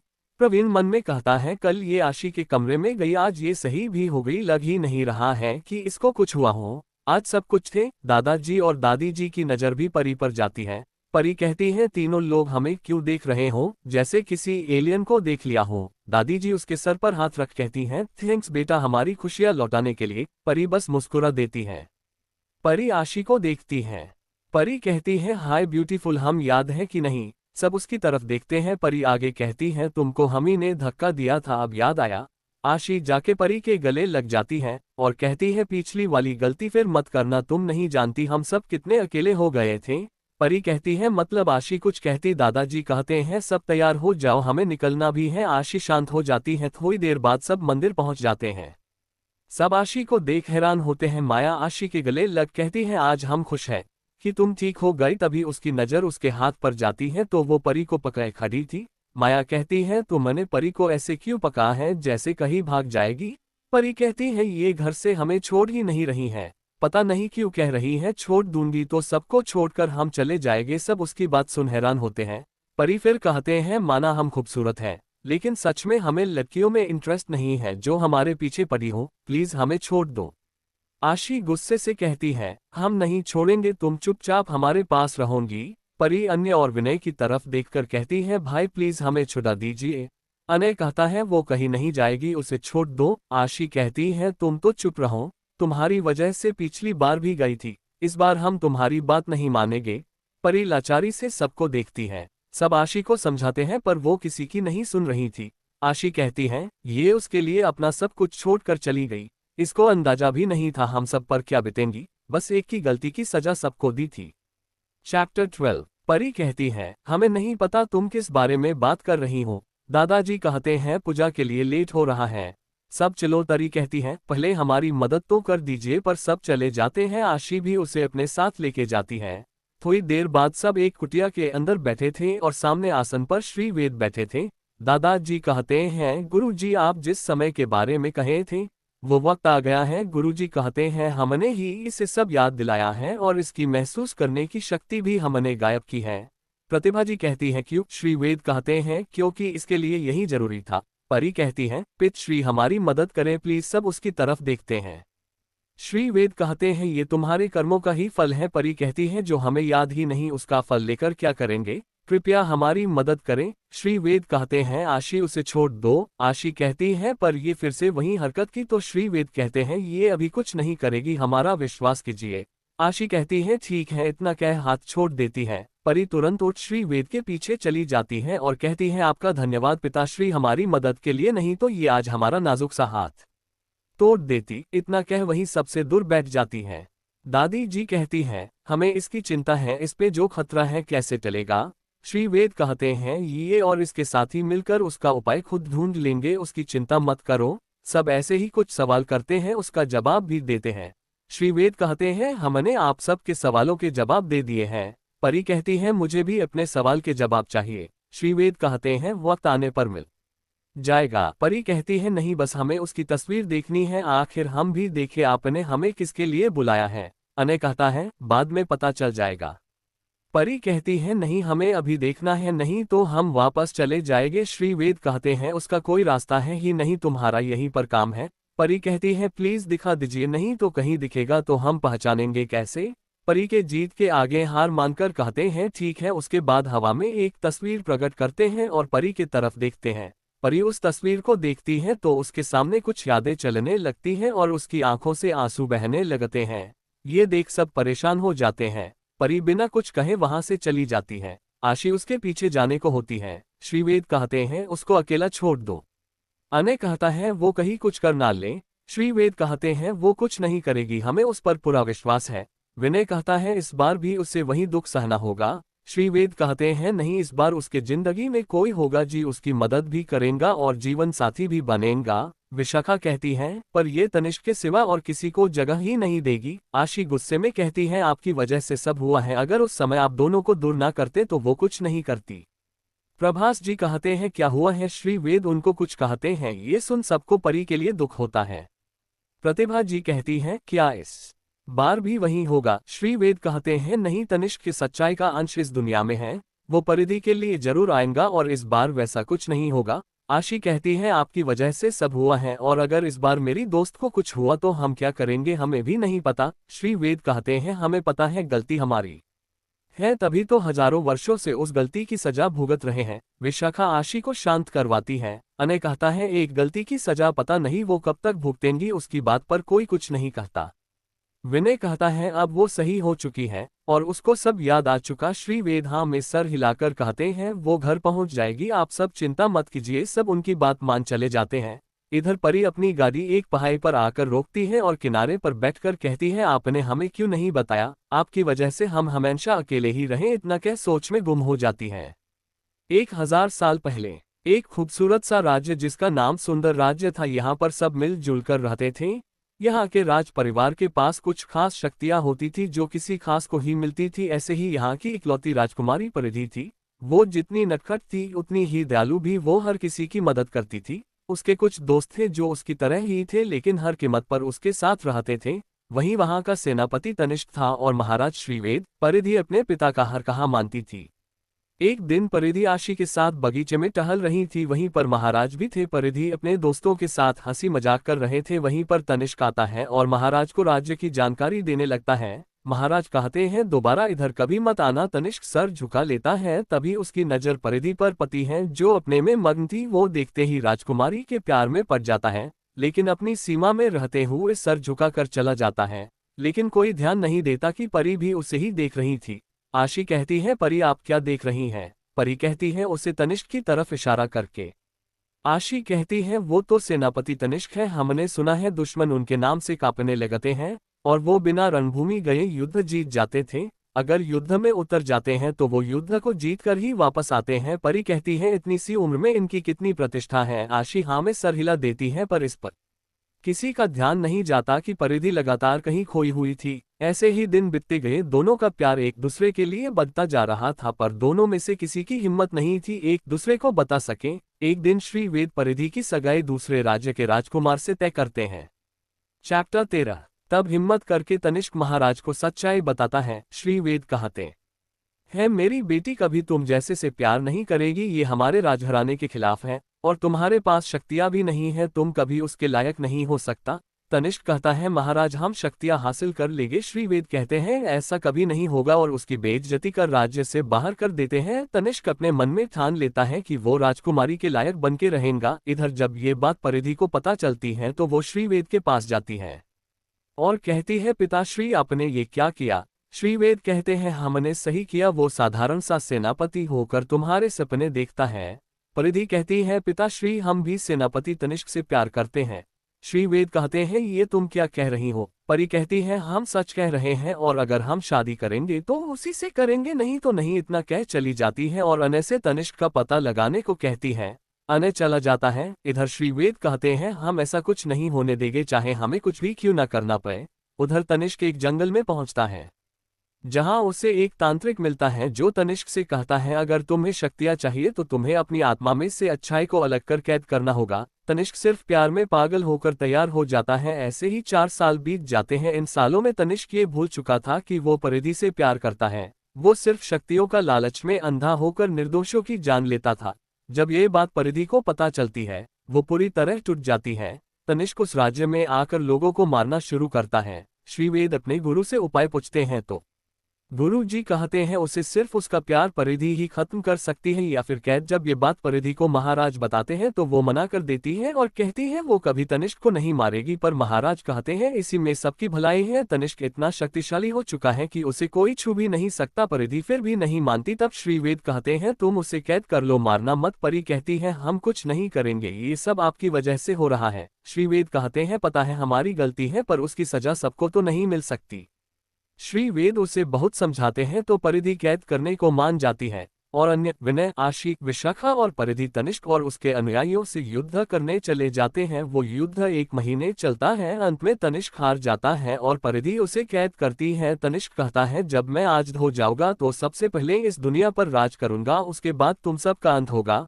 परिधि कहती है, तुम बुराई की हार पर चल चुके हो, इसलिए जब तुम आज होगे उस समय मेरे हाथों तुम्हारा अंत होगा, ये मेरा वचन है। इतना कह तनिष्क को पूरी तरीके से कैद कर लेती है। वो वापस आती है, वहां पर सब लोग थे। गुरुजी कहते हैं, तुमने अपना कर्तव्य सही से नहीं निभाया और इस दुनिया को खतरे में डाला है, इसलिए हम तुम्हें श्राप देते हैं। जब तुम्हारा जन्म होगा तुम्हारी आत्मा 2 हिस्सों में बट जाएगी। परिधि सर नीचे कर कहती है, हमें मंजूर है। उसके दोस्त कुछ कहने को होते हैं लेकिन परिधि मना कर देती है। वो कहती है, हमारा कर्तव्य पूरा हो चुका है। श्री वेद कहते हैं, हमें माफ कर देना पुत्री, हमारी वजह से ये सब हुआ। परिधि कहती है, शायद ही कभी आपको माफ कर पाए, पर आप तब तक जिंदा रहोगे जब तक तनिष्क का अंत नहीं हो जाता, आपकी मृत्यु नहीं होगी। और आगे कहती है, अब जब तनिष्क ही नहीं है तो हम रहकर क्या करेंगे। इतना कह जल समाधि लेने चली जाती है। सब उसे रोकने की कोशिश करते हैं पर वो किसी की नहीं सुनती। श्री वेद दुख में डूब जाते हैं। एक दिन गुरुजी के पास जाके पूछते हैं, क्या वो अगले जन्म में भी अपने ऐसे ही प्राण त्याग देगी। गुरुजी कहते हैं, नहीं। फिर तनिष्क की आत्मा का वो हिस्सा अपने हाथ में लेके कहते हैं, अगले जन्म में इसका भी पुनः जन्म होगा और ये हमेशा उसकी ढाल बनकर रहेगा और कोई दोनों को अलग नहीं कर सकता। इतना कह उस हिस्से को आज कर देते हैं और श्री वेद संन्यास ले लेते हैं और परी के दोस्त अपना अपना कर्तव्य निभाकर वो भी चले जाते हैं। समाप्त। परिधि रोते हुए कहती है, उस समय काश तुम हमसे बात करते तो हम दोनों मिलकर जरूरत कोई ना कोई रास्ता निकाल लेते, आज हम ऐसे राह पर खड़े ना होते। इतना कह उदास हो जाती है। ऐसे कब शाम हो जाती है उसे पता ही नहीं चलता। सिस्टम कहता, पुरी प्लीज खुद को संभालो, अभी तुमको बहुत से काम करने हैं। परी कहती है, कैसे। सिस्टम कहता है, पहले घर चलो, तुम अपना कर्तव्य भूल नहीं सकती। अब वो तुम्हारा तनिष्क नहीं रहा, वो अब शैतान बन चुका है। परिधि कहती है, पता है, लेकिन हम ही क्यों। सिस्टम कहता है, भगवान किसी को ही चुनते हैं, तुम्हें तो खुश होना चाहिए कि तुम वो इंसान हो। परिधि कुछ नहीं कहती है, वहां से उठती है और जाने लगती है। तभी उसकी नजर पहाड़ी के किनारे एक लड़के पर पड़ता है जो नीचे झांक रहा था। परी कहती है, कहीं कूदने का विचार तो नहीं है। सिस्टम कहता है, हमें क्या पता। परी उसे आवाज लगाती है पर वो लड़का पीछे नहीं देखता। परी उसके पास जाकर उसका हाथ पकड़ पीछे खींचती है। वो लड़का अचानक खींचे जाने से अपना बैलेंस नहीं बना पाए परी के ऊपर गिर जाता है। इस समय परी नीचे थी और वो लड़का जिसका नाम पूर्व था वो ऊपर था। परी कहती है, हटो हमारे ऊपर से। वो लड़का जो परी में खो जाता है वो होश में आ जाता है और तुरंत वहां से हटकर किनारे होता है। परी भी बैठ जाती है। चैप्टर 14। परी कहती है अभी इसी उम्र में सुसाइड करने जा रहे हो? पूर्व कहता है किसने कहा हम सुसाइड करने जा रहे थे? परी कहती है तब उसकी खाई की लंबाई नाप रहे थे? पूर्व कहता है मेरा फोन गिर गया था तो वही देख रहा था कहीं लटका तो नहीं है। परी कहती है आराम से देखो कहीं डाली पकड़ कर लटका होगा, इतना कह खड़ी होती है और कहती है अब तक अपने फोन के साथ तुम भी लटक जाते समझे? पूर्व कहता है हम नहीं लटकते। पूर्व उसके चेहरे को देखकर कहता है वैसे तुम यहाँ क्या कर रही हो? हम जब आए थे तभी से देख रहे थे कि वहां पर अकेली बैठी रो रही थी। कहीं परिवार वालों ने डांटा या बॉयफ्रेंड से झगड़ा तो नहीं हो गया? परी कहती है दोनों में से कुछ नहीं हुआ है, बस वैसे ही बैठे थे, हम थोड़ी ना रो रहे थे। पूर्व उसके गालों पर से आंसू साफ करते हुए कहता है ये क्या है? परी अपना चेहरा दूसरी तरफ करके कहती है तुमसे मतलब वैसे भी हमें घर जाना है, इसलिए तुम यहीं रहो हम जाते हैं। पूर्व कहता है नहीं बताना है तो मत बताओ पर अपना नाम तो बता दो। परी कहती है क्या करोगे जानकर? तभी आवाज आती है परिधि। पूर्व इधर उधर देखता है, सिस्टम कहता है हम पूरी के हाथ में है। पूर्व की नजर भी उस पर पती है। पूर्व कहता है क्या कमाल की चीज है, बात भी करती है। परी कहती है तो पूर्व उसका हाथ पकड़ लेता है। परिधि उसको चेहरे को देखकर कहती है ये क्या हरकत है? पूर्व कहता है पहले मुझे इसे देखने दो, कैसे बनाया है तुमने? परिधि कहती है हम गिफ्ट मिला है और हाथ छोड़ो तनिष्क। पूर्व उसकी तरफ देखकर मुस्कुराने लगता है और कहता है तनिष्क नहीं पूर्व। परी कहती है नाम बदलने से हम पहचान नहीं पाएंगे, ये गलत सोच है समझे? पूर्व कहता है दिमाग तो है। परी कहती है हमें तुमसे बात नहीं करनी, जाने दो। पूर्व कहता है इस बार नहीं, हम तुम्हें नहीं जाने देंगे। उधर श्रीवेद मुस्कुराकर कहते हैं आखिर मिल ही गए ये दोनों, शायद अब हमें शांति मिलेगी। इधर परी कहती है क्यों, जब हमारे बजाय किसी और से बात करनी थी तब नहीं? पूर्व कहता है उस समय हमें वही सही लगा था। इतना कह परी को गले लगा लेता है। परी रोते हुए कहती है इस बार तो नहीं छोड़ कर जाओगे? पूर्व कहता है कभी भी नहीं और तनिष्क का अंत भी साथ करना है। परी हाँ में सर हिला देती है। दोनों कुछ देर वैसे ही खड़े रहते हैं। थोड़ी देर बाद पूर्व परी को अलग कर उसके आंसुओं को साफ करता है और कहता है अब मत रोना क्योंकि हम तुम्हारे आंखों में आंसू नहीं देख सकते। परी कहती है इनकी वजह भी तो तुम ही हो। पूर्व कहता है अब नहीं रहूंगा। पूर्व कहता है चलो। परी बिना पूछे उसके साथ चली जाती है। पूर्व किसी को फोन कर परी की कार वहां से ले जाने को कहता है। ये देख परी कहती है ये फोन कहाँ से आया है? पूर्व कहता है वो हमें लगा तुम पहचानोगी नहीं इसलिए झूठ बोला था, हम तो तुम्हें तब से देख रहे थे जब से तुम आई थी, पर पास जाने की हिम्मत नहीं हो रही थी। लेकिन जब तुम खुद हमारे पास आई तब हमें कुछ सूझा नहीं, तब यही बोल दिया। परी हंसते हुए कहती है वैसे झूठ बहुत बया था। पूर्व भी मुस्कुरा देता है। दोनों रास्ते भर बातें करते हैं लेकिन परी रास्ते में ही सो जाती है। पूर्व कहता है पहले भी ये बगीचे में ही सो जाती थी, इसे पता ही नहीं चलता था कि कोई इसे देख रहा है, आज भी सो गई। परी नींद में ही कहती है हमें पता था। ये सुन पूर्व उसकी तरफ देखता है और चेक करता है तो सो चुकी थी। थोड़ी देर में पूर्व की कार मित्तल मैंशन के बाहर रुकती है। वो प्रवीण को फोन कर कहता है हम आ गए हैं। ये सुन प्रवीण कहता है अभी को आ रहे हो, हम सुबह से तुम्हारा इंतजार कर रहे थे। पूर्व कहता है कुछ काम था पर इस समय बाहर ही खड़े हैं। प्रवीण गार्ड को फोन कर अंदर आने को कहता है। पूर्व कार पार्क कर परी को गोद में उठाकर अंदर की तरफ चला जाता है। प्रवीण परी को देखकर कहता है ये कौन है, क्योंकि परी का चेहरा नहीं दिख रहा था और उसके कपड़े का प्रवीण को याद ही नहीं था। पूरब कहता है इससे मतलब जो भी है बस मेरी है इसलिए रास्ते से हो। प्रवीण कहता है तू कब से लड़कियों को गोद में उठाने लगा? पूर्व कहता है पहले कमरा दिखा दे और धीरे बोल नहीं तो जग जाएगी। प्रवीण ये देख और हैरान हो जाता है और पूरब को कमरा दिखाने लगता है। परी के बगल वाला कमरा देता है। पूरब प्रवीण को बाहर ही रुकने को कहकर परी को अच्छे से सुला देता है और बाहर आकर कहता है अब बता क्या बात करनी है। प्रवीण कहता है ये कौन है जिसे वो भी तू इतने प्यार से रख रहा है? पूर्व कहता है हम इसीलिए यहाँ पर आए थे और ये रास्ते में मिल गई लेकिन कार में ही सो गई तो अपने पास लेके आ गए। प्रवीण कहता है इसके घर वाले? पूरब कहता है उनको इसके फोन से मैसेज कर दिए हैं कि ये आज घर नहीं आएगी। वैसे भी इसके फोन में बस दादा दादी और दोनों भाइयों का नंबर था, बाकी का तो नहीं मिला। प्रवीण को ये सुन परी की याद आ जाती है, वो मायूस हो जाता है। पूरब कहता है तू उदास क्यों हो गया? प्रवीण कहता है ऐसे ही मेरी भी बहन के साथ भी होगा। पूर्व कहता है चिंता मत कर, माफ कर देंगी। प्रवीण कहता है शायद। दोनों ऐसे थोड़ी देर बातें करते हैं। उसके बाद प्रवीण सर्वेंट से कहकर 2 लोगों का खाना ऊपर भिजवा देता है क्योंकि सब लोग अपने कमरे में थे। आशी ने सबको बता दिया था परी आज घर नहीं आने वाली और आज तनिष्क मिल चुका है, ये बात सिस्टम ने बताई थी, इसलिए सब अपने कमरे में थे। पूर्व नींद में ही कैसे भी करके कुछ परी को खिला देता है और खुद भी खा लेता है और परी को पका वहीं पर सो जाता है। इधर प्रतिभा जी प्रभास जी से कहती है उसने कितने दुख झेले हैं, क्या वो कभी माफ कर पाएंगे? प्रभास जी कहते हैं शायद माफ कर दें, लेकिन जल वो गुरुजी को बिना माफ किए चली गई थी तो शायद ही हमें माफ करें। चैप्टर 14। परी कहती है अभी इसी उम्र में सुसाइड करने जा रहे हो? पूर्व कहता है किसने कहा हम सुसाइड करने जा रहे थे? परी कहती है तब उसकी खाई की लंबाई नाप रहे थे? पूर्व कहता है मेरा फोन गिर गया था तो वही देख रहा था कहीं लटका तो नहीं है। परी कहती है आराम से देखो कहीं डाली पकड़ कर लटका होगा, इतना कह खड़ी होती है और कहती है अब तक अपने फोन के साथ तुम भी लटक जाते समझे? पूर्व कहता है हम नहीं लटकते। पूर्व उसके चेहरे को देखकर कहता है वैसे तुम यहाँ क्या कर रही हो? हम जब आए थे तभी से देख रहे थे कि वहां पर अकेली बैठी रो रही थी। कहीं परिवार वालों ने डांटा या बॉयफ्रेंड से झगड़ा तो नहीं हो गया? परी कहती है दोनों में से कुछ नहीं हुआ है, बस वैसे ही बैठे थे, हम थोड़ी ना रो रहे थे। पूर्व उसके गालों पर से आंसू साफ करते हुए कहता है ये क्या है? परी अपना चेहरा दूसरी तरफ करके कहती है तुमसे मतलब वैसे भी हमें घर जाना है, इसलिए तुम यहीं रहो हम जाते हैं। पूर्व कहता है नहीं बताना है तो मत बताओ पर अपना नाम तो बता दो। परी कहती है क्या करोगे जानकर? तभी आवाज आती है परिधि। पूर्व इधर उधर देखता है, सिस्टम कहता है हम पूरी के हाथ में है। पूर्व की नजर भी उस पर पती है। पूर्व कहता है क्या कमाल की चीज है, बात भी करती है। परी कहती है तो पूर्व उसका हाथ पकड़ लेता है। परिधि उसको चेहरे को देख कर कहती है ये क्या हरकत है? पूर्व कहता है पहले मुझे इसे देखने दो, कैसे बनाया है तुमने? परिधि कहती है हम गिफ्ट मिला है और हाथ छोड़ो तनिष्क। पूर्व उसकी तरफ देखकर मुस्कुराने लगता है और कहता है तनिष्क नहीं पूर्व। परी कहती है नाम बदलने से हम पहचान नहीं पाएंगे, ये गलत सोच है समझे? पूर्व कहता है दिमाग तो है। परी कहती है हमें तुमसे बात नहीं करनी, जाने दो। पूर्व कहता है इस बार नहीं, हम तुम्हें नहीं जाने देंगे। उधर श्रीवेद मुस्कुराकर कहते हैं आखिर मिल ही गए ये दोनों, शायद अब हमें शांति मिलेगी।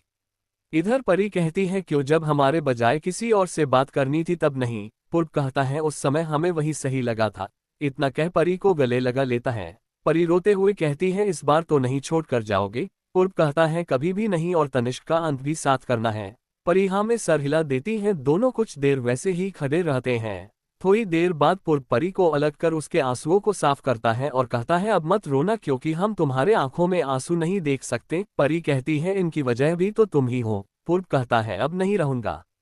पूर्व कहता है चलो। परी बिना पूछे उसके साथ चली जाती है। पूर्व किसी को फोन कर परी की कार वहां से ले जाने को कहता है। ये देख परी कहती है ये फोन कहाँ से आया है? पूर्व कहता है वो हमें लगा तुम पहचानोगी नहीं इसलिए झूठ बोला था, हम तो तुम्हें तब से देख रहे थे जब से तुम आई थी, पर पास जाने की हिम्मत नहीं हो रही थी, लेकिन जब तुम खुद हमारे पास आई तब हमें कुछ सूझा नहीं, तब यही बोल दिया। परी हंसते हुए कहती है वैसे झूठ बहुत बया था। पूर्व भी मुस्कुरा देता है। दोनों रास्ते भर बातें करते हैं लेकिन परी रास्ते में ही सो जाती है। पूर्व कहता है पहले भी ये बगीचे में ही सो जाती थी, इसे पता ही नहीं चलता था कि कोई इसे देख रहा है, आज भी सो गई। परी नींद में ही कहती है हमें पता था। ये सुन पूर्व उसकी तरफ देखता है और चेक करता है तो सो चुकी थी। थोड़ी देर में पूर्व की कार मित्तल मैंशन के बाहर रुकती है। वो प्रवीण को फोन कर कहता है हम आ गए हैं। ये सुन प्रवीण कहता है अभी को आ रहे हो, हम सुबह से तुम्हारा इंतजार कर रहे थे। पूर्व कहता है कुछ काम था पर इस समय बाहर ही खड़े हैं। प्रवीण गार्ड को फोन कर अंदर आने को कहता है। पूर्व कार पार्क कर परी को गोद में उठाकर अंदर की तरफ चला जाता है। प्रवीण परी को देखकर कहता है ये कौन है, क्योंकि परी का चेहरा नहीं दिख रहा था और उसके कपड़े का प्रवीण को याद ही नहीं था। पूर्व कहता है इससे मतलब जो भी है बस मेरी है इसलिए रास्ते से हो। प्रवीण कहता है तू कब से लड़कियों को गोद में उठाने लगा? पूर्व कहता है पहले कमरा दिखा दे और धीरे बोल नहीं तो जग जाएगी।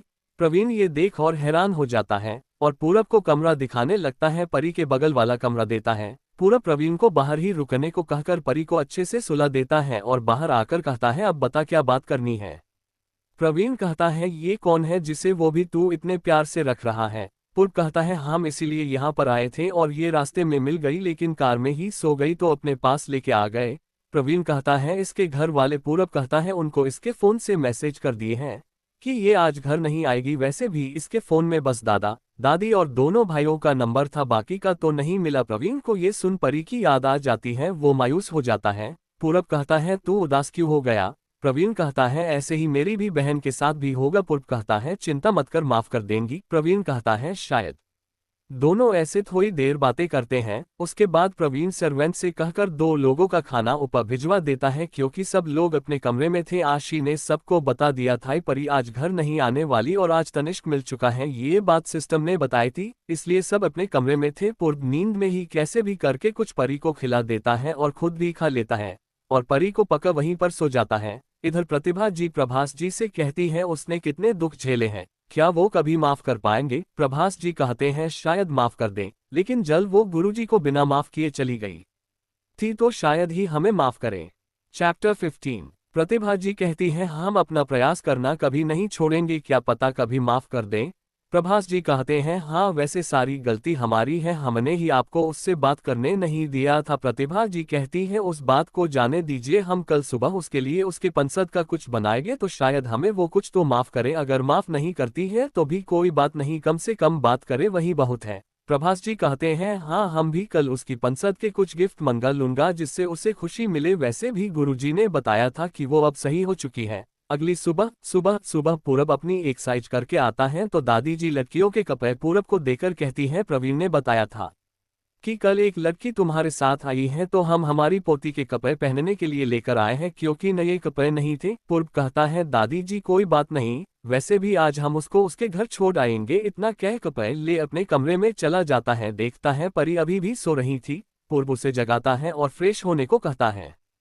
परी हाँ में सर हिला देती है, तभी उसका ध्यान कमरे पर जाता है। वो पूछती है ये आपका घर है। पूर्व कहता है नहीं हमारे दोस्त का, अभी हम यहाँ पर नए हैं तो कुछ दिन यहीं पर रहेंगे। परी कुछ नहीं कहती है और बाथरूम में चली जाती है।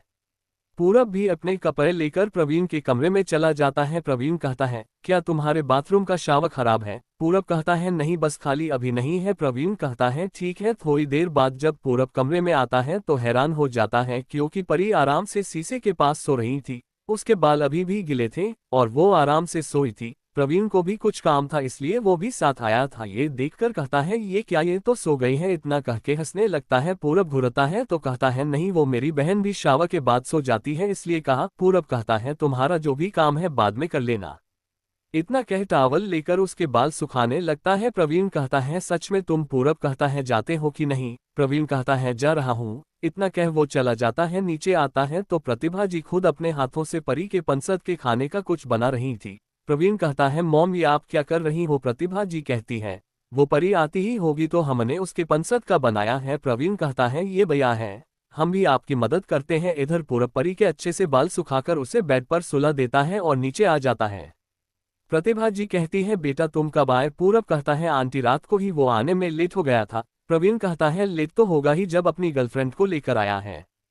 प्रतिभा जी उसे नीचे नहीं लेकर आए हो। पूरब कहता है आंटी वो फ्रेश होकर सो गई है। आशी कहती है ये क्या है जो फ्रेश होने के बाद उसे नींद आती है। पूर्व उसकी तरफ देखता है। आशी कहती है तुम। पूर्व कहता है क्या हुआ। आशी कहती है कुछ नहीं, जब तुम किसी लड़की को साथ लेके आए हो तो मेरी बहन के सामने मत आना। पूरब कहता है मुझे तुम्हारी बहन से क्या मतलब है।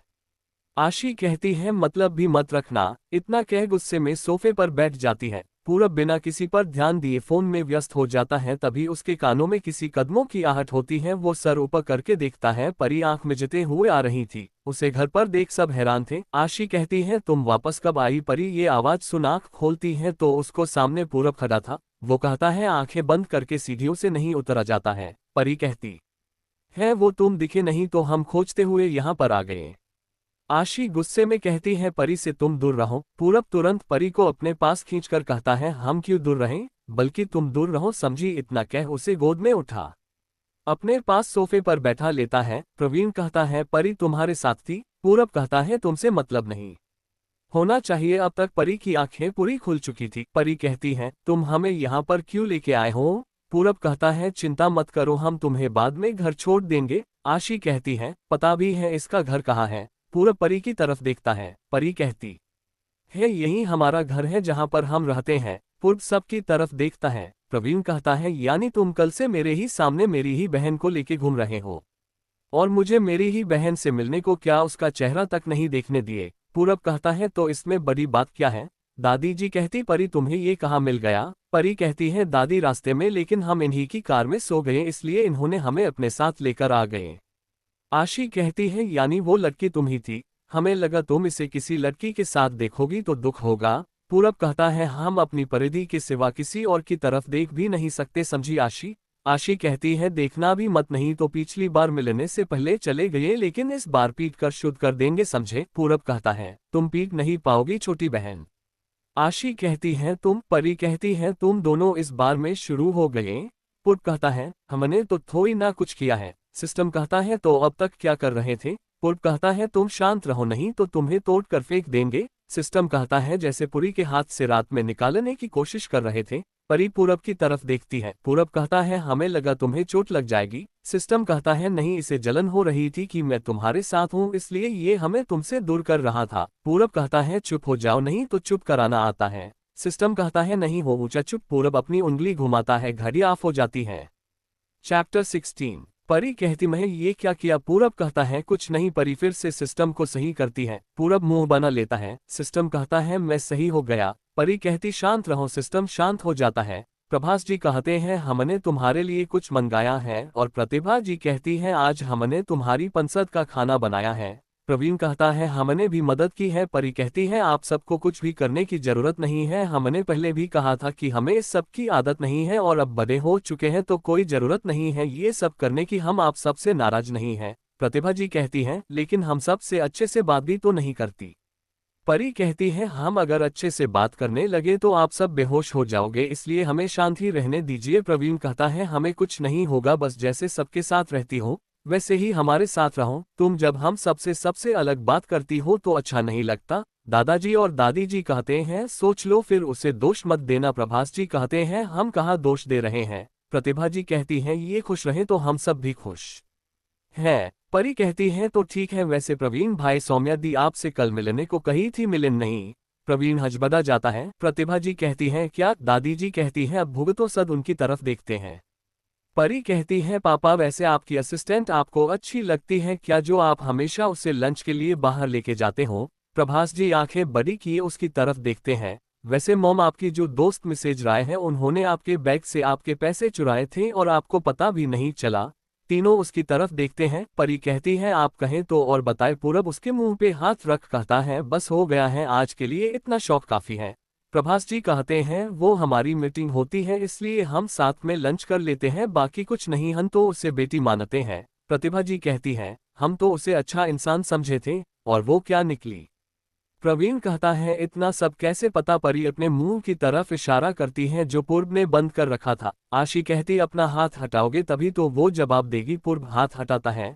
परी कहती है हमें सबकी खबर रहती है, वैसे भी आज इम्पोर्टेंट मीटिंग है वो भी पता है। दादाजी कहते हैं तुम सब अभी तक उसे समझे ही नहीं, वो कौन है। वो एक एजेंट रह चुकी है जो किसी की जानकारी निकाल सकते हैं। आशी कहती है यानी तुम्हारे दोनों अंश एक हो चुके हैं। परी हाँ में सर हिला देती है। आशी उसे गले लगाने वाली होती है। पूरब अपने गले लगाकर कहता है दूर रहो। आशी कहती है तुम्हारी तो। पूर्व कहता है तुम परिधि की बजाय जाकर अने को गले लगाओ, वो अच्छा रहेगा। आशी कहती है तुम्हारी तो। परी कहती है फिर शुरू मत हो जाना, उसके बाद सब आज खुशी खुशी लंच करते हैं। पूर्व कहता है चलो आज हम तुम्हें छोड़ देंगे। प्रवीण कहता है तुम रहने दो, हम छोड़ेंगे। पूर्व परी का हाथ खींचते हुए ले जाते हुए कहता है तुम्हें पता भी है कहाँ छोड़ना है। प्रवीण सोचने लगता है सच में उसे नहीं पता था कहाँ छोड़ना है। प्रवीण चिल्लाते हुए कहता है तब तुम्हें कैसे पता। पूरब कहता है पूछ लेंगे। प्रवीण उसकी बात पर हैरान रह जाता है। प्रतिभा जी कंधे पर हाथ रख कहती है क्या हुआ। प्रवीण कहता है हमने इसे बुलाकर गलती कर दी, जब से आया है तब से परिधि से मिलने तक नहीं दे रहा। प्रतिभा जी कहती है तुम अपने दोस्त से ही जल रहे हो। प्रवीण कहता है उससे मेरी ही बहन मिली थी। प्रभास कहता है तुम्हें तो खुश होना चाहिए कि इतना अच्छा लड़का उसकी जिंदगी में आया है। प्रवीण कहता है हमें पता है कि पूर्व एक अच्छा लड़का है, वो अब कम से कम हम सबसे बात तो कर रहा है, नहीं तो 1 साल पहले तक किसी से बात तक नहीं करता था। प्रभास जी कहते हैं उसका भी दुख कम नहीं है, उसका पूरा परिवार एक्सीडेंट में चला गया, माना कि हमारे दोस्त का बेटा था और तुम्हारा दोस्त था, पर कभी वो किसी के इतना क्लोज नहीं था। तुम्हारे भी हम तो खुश हैं कि दोनों एक दूसरे के साथ खुश हैं। दादाजी कहते हैं कितनी अजीब बात है, दोनों दोस्त हो सब एक दूसरे के घर आते थे, लेकिन परी और उसकी कभी मुलाकात ही नहीं हो पाया। आज जब मिले तो इनका जन्मों का रिश्ता है। दादी जी कहते सारा ऊपरवाले की माया है। आशी कहती है सच में जिसके लिए उसने अपनी जान दी थी आज उसी का अंश उसके साथ है और तनिष्क को मारने में मदद करेगा। प्रवीण कहता है वो कब जाग रहा है। आशी कहती है ये बात परी ही बता सकती है क्योंकि वही उससे जुड़ी है। इधर कार में परी कहती है, आप अचानक कल ही हमारे सामने क्यों आए? पूरब कहता है, हम तुम्हारे पूरी सच्चाई जानने के इंतजार में था और कल श्रीवेद का हमारे पास संदेश आया तो हम चले आए। परी कहती है, आपको कैसे पता कि हम कहाँ हैं? पूरब कहता है, तुम भूल गए हम एक दूसरे से जुड़े हैं। जब तुम चली गई थी तब गुरुजी ने हमें आजाद कर एक दूसरे से जोड़ दिया था। परी कहती है, हमें जल समाधि के बाद का कुछ नहीं पता। पूरब सारी बात बताता है। परी कहती है, इतना कुछ हो गया? पूरब कहता है, हाँ, तुम्हें लगा था कि तनिष्क ही अकेला है पर उसने हमें खुद से अलग कर कैद किया था। महाराज जब गुरुजी के पास गए तो उन्होंने हमें आजाद कर दिया। हम तब से तुम्हारे इंतजार कर रहे थे। परी कहती है, हमारी कहानी भी अलग है, हमें प्यार भी हुआ, अलग भी हुए, फिर एक हो गए। पूरब कहता है, अभी नहीं, हमें जल्द से जल्द शादी करनी होगी जिससे हम जुड़ सके और वो हमें अलग ना कर सके। परी कहती है, वैसे भी नहीं कर पाएंगा क्योंकि वो हमें मारना चाहता है और इस बार हम भी उसका अंत करेंगे। पूरब कहता है, लेकिन वो आजाद कब होगा? परी कहती है, अगले महीने में, तब तक हमें पूरी तैयारी करनी होगी। पूरब हाँ कहता है। चैप्टर 17। पूर्व कहता है, हाँ, हमें पहले उसके अनुयायियों को, उसके बाद उसका अंत करना है। परी कहती है, हाँ, उससे पहले उसके गुरु का अंत करना है जिसकी वजह से सद शुरू हुआ। ऐसे ही सब बातें करते हुए मंजिल पर पहुंच जाते हैं। पूरब परी को उसके ऑफिस के बाहर छोड़ देता है। उसके बाद वहां से चला जाता है। रूही भी अंदर जाती है और अपने असिस्टेंट से आज का शेड्यूल पूछती है तो वो कहता है, आज एक मीटिंग है मिस्टर राजावत के साथ और उसके बाद सब बताता है। परी कहती है, मीटिंग कब है? असिस्टेंट रोनित कहता है, मैम 1 घंटे में। परी कहती है, हमें उनके ऑफिस पहुंचने। रोनित कहता है, 1 घंटा तो लग जाएगा। परी कहती है, ठीक है, और सारी तैयारी हो चुकी है?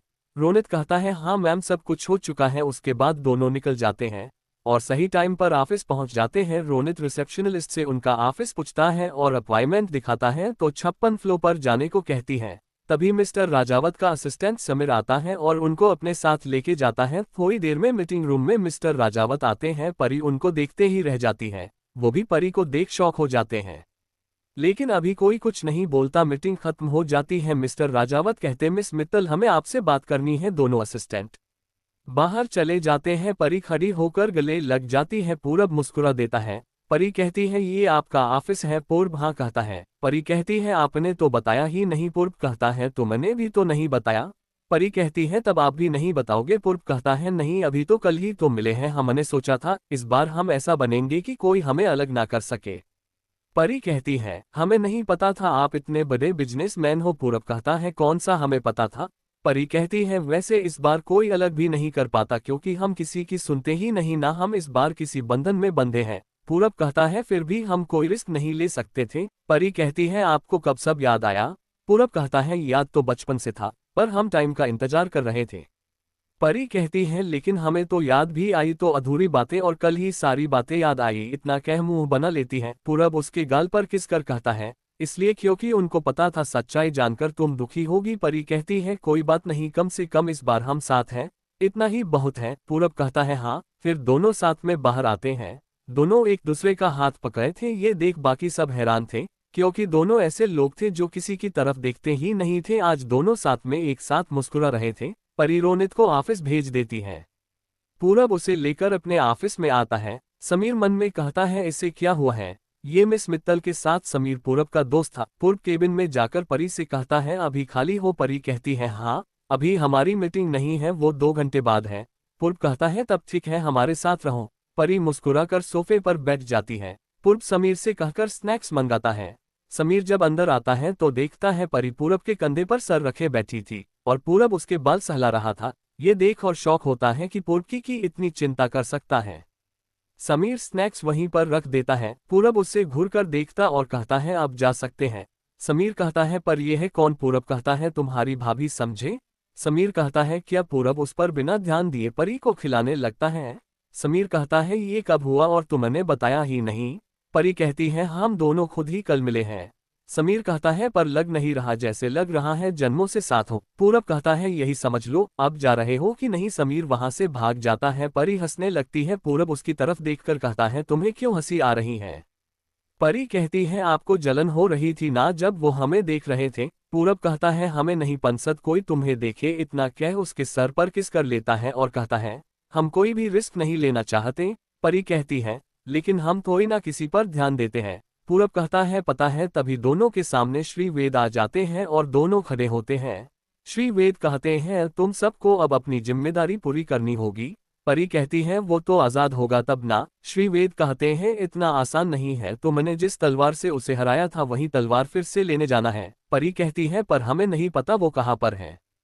श्री वेद कहते हैं उसे गुरु जी के पास है, जिसे तुम सबको साथ जाकर लेके आना है। पूरब कहता है हम वहां पर जाएंगे कैसे। श्री वेद कहते हैं कल आश्रम में मिलो, वहीं पर हम रास्ता बताएंगे, उसके लिए सबको साथ आना होगा। हमने सबको बता दिया, बस तुम दोनों थे वो भी पूरा हो गया, और जितना जल्दी हो सके उतना जल्दी करना। दोनों प्रणाम कर हाँ कहते हैं। श्री वेद वहां से चले जाते हैं। परी कहती है कल से हमारी लड़ाई शुरू होगा। पूरब कहता है हम सब तैयार हैं, फिर शाम को सब पहाड़ी पर मिलते हैं। परी, पूरब और आशी थे, थोड़ी देर में अन्य और विनय भी आते हैं।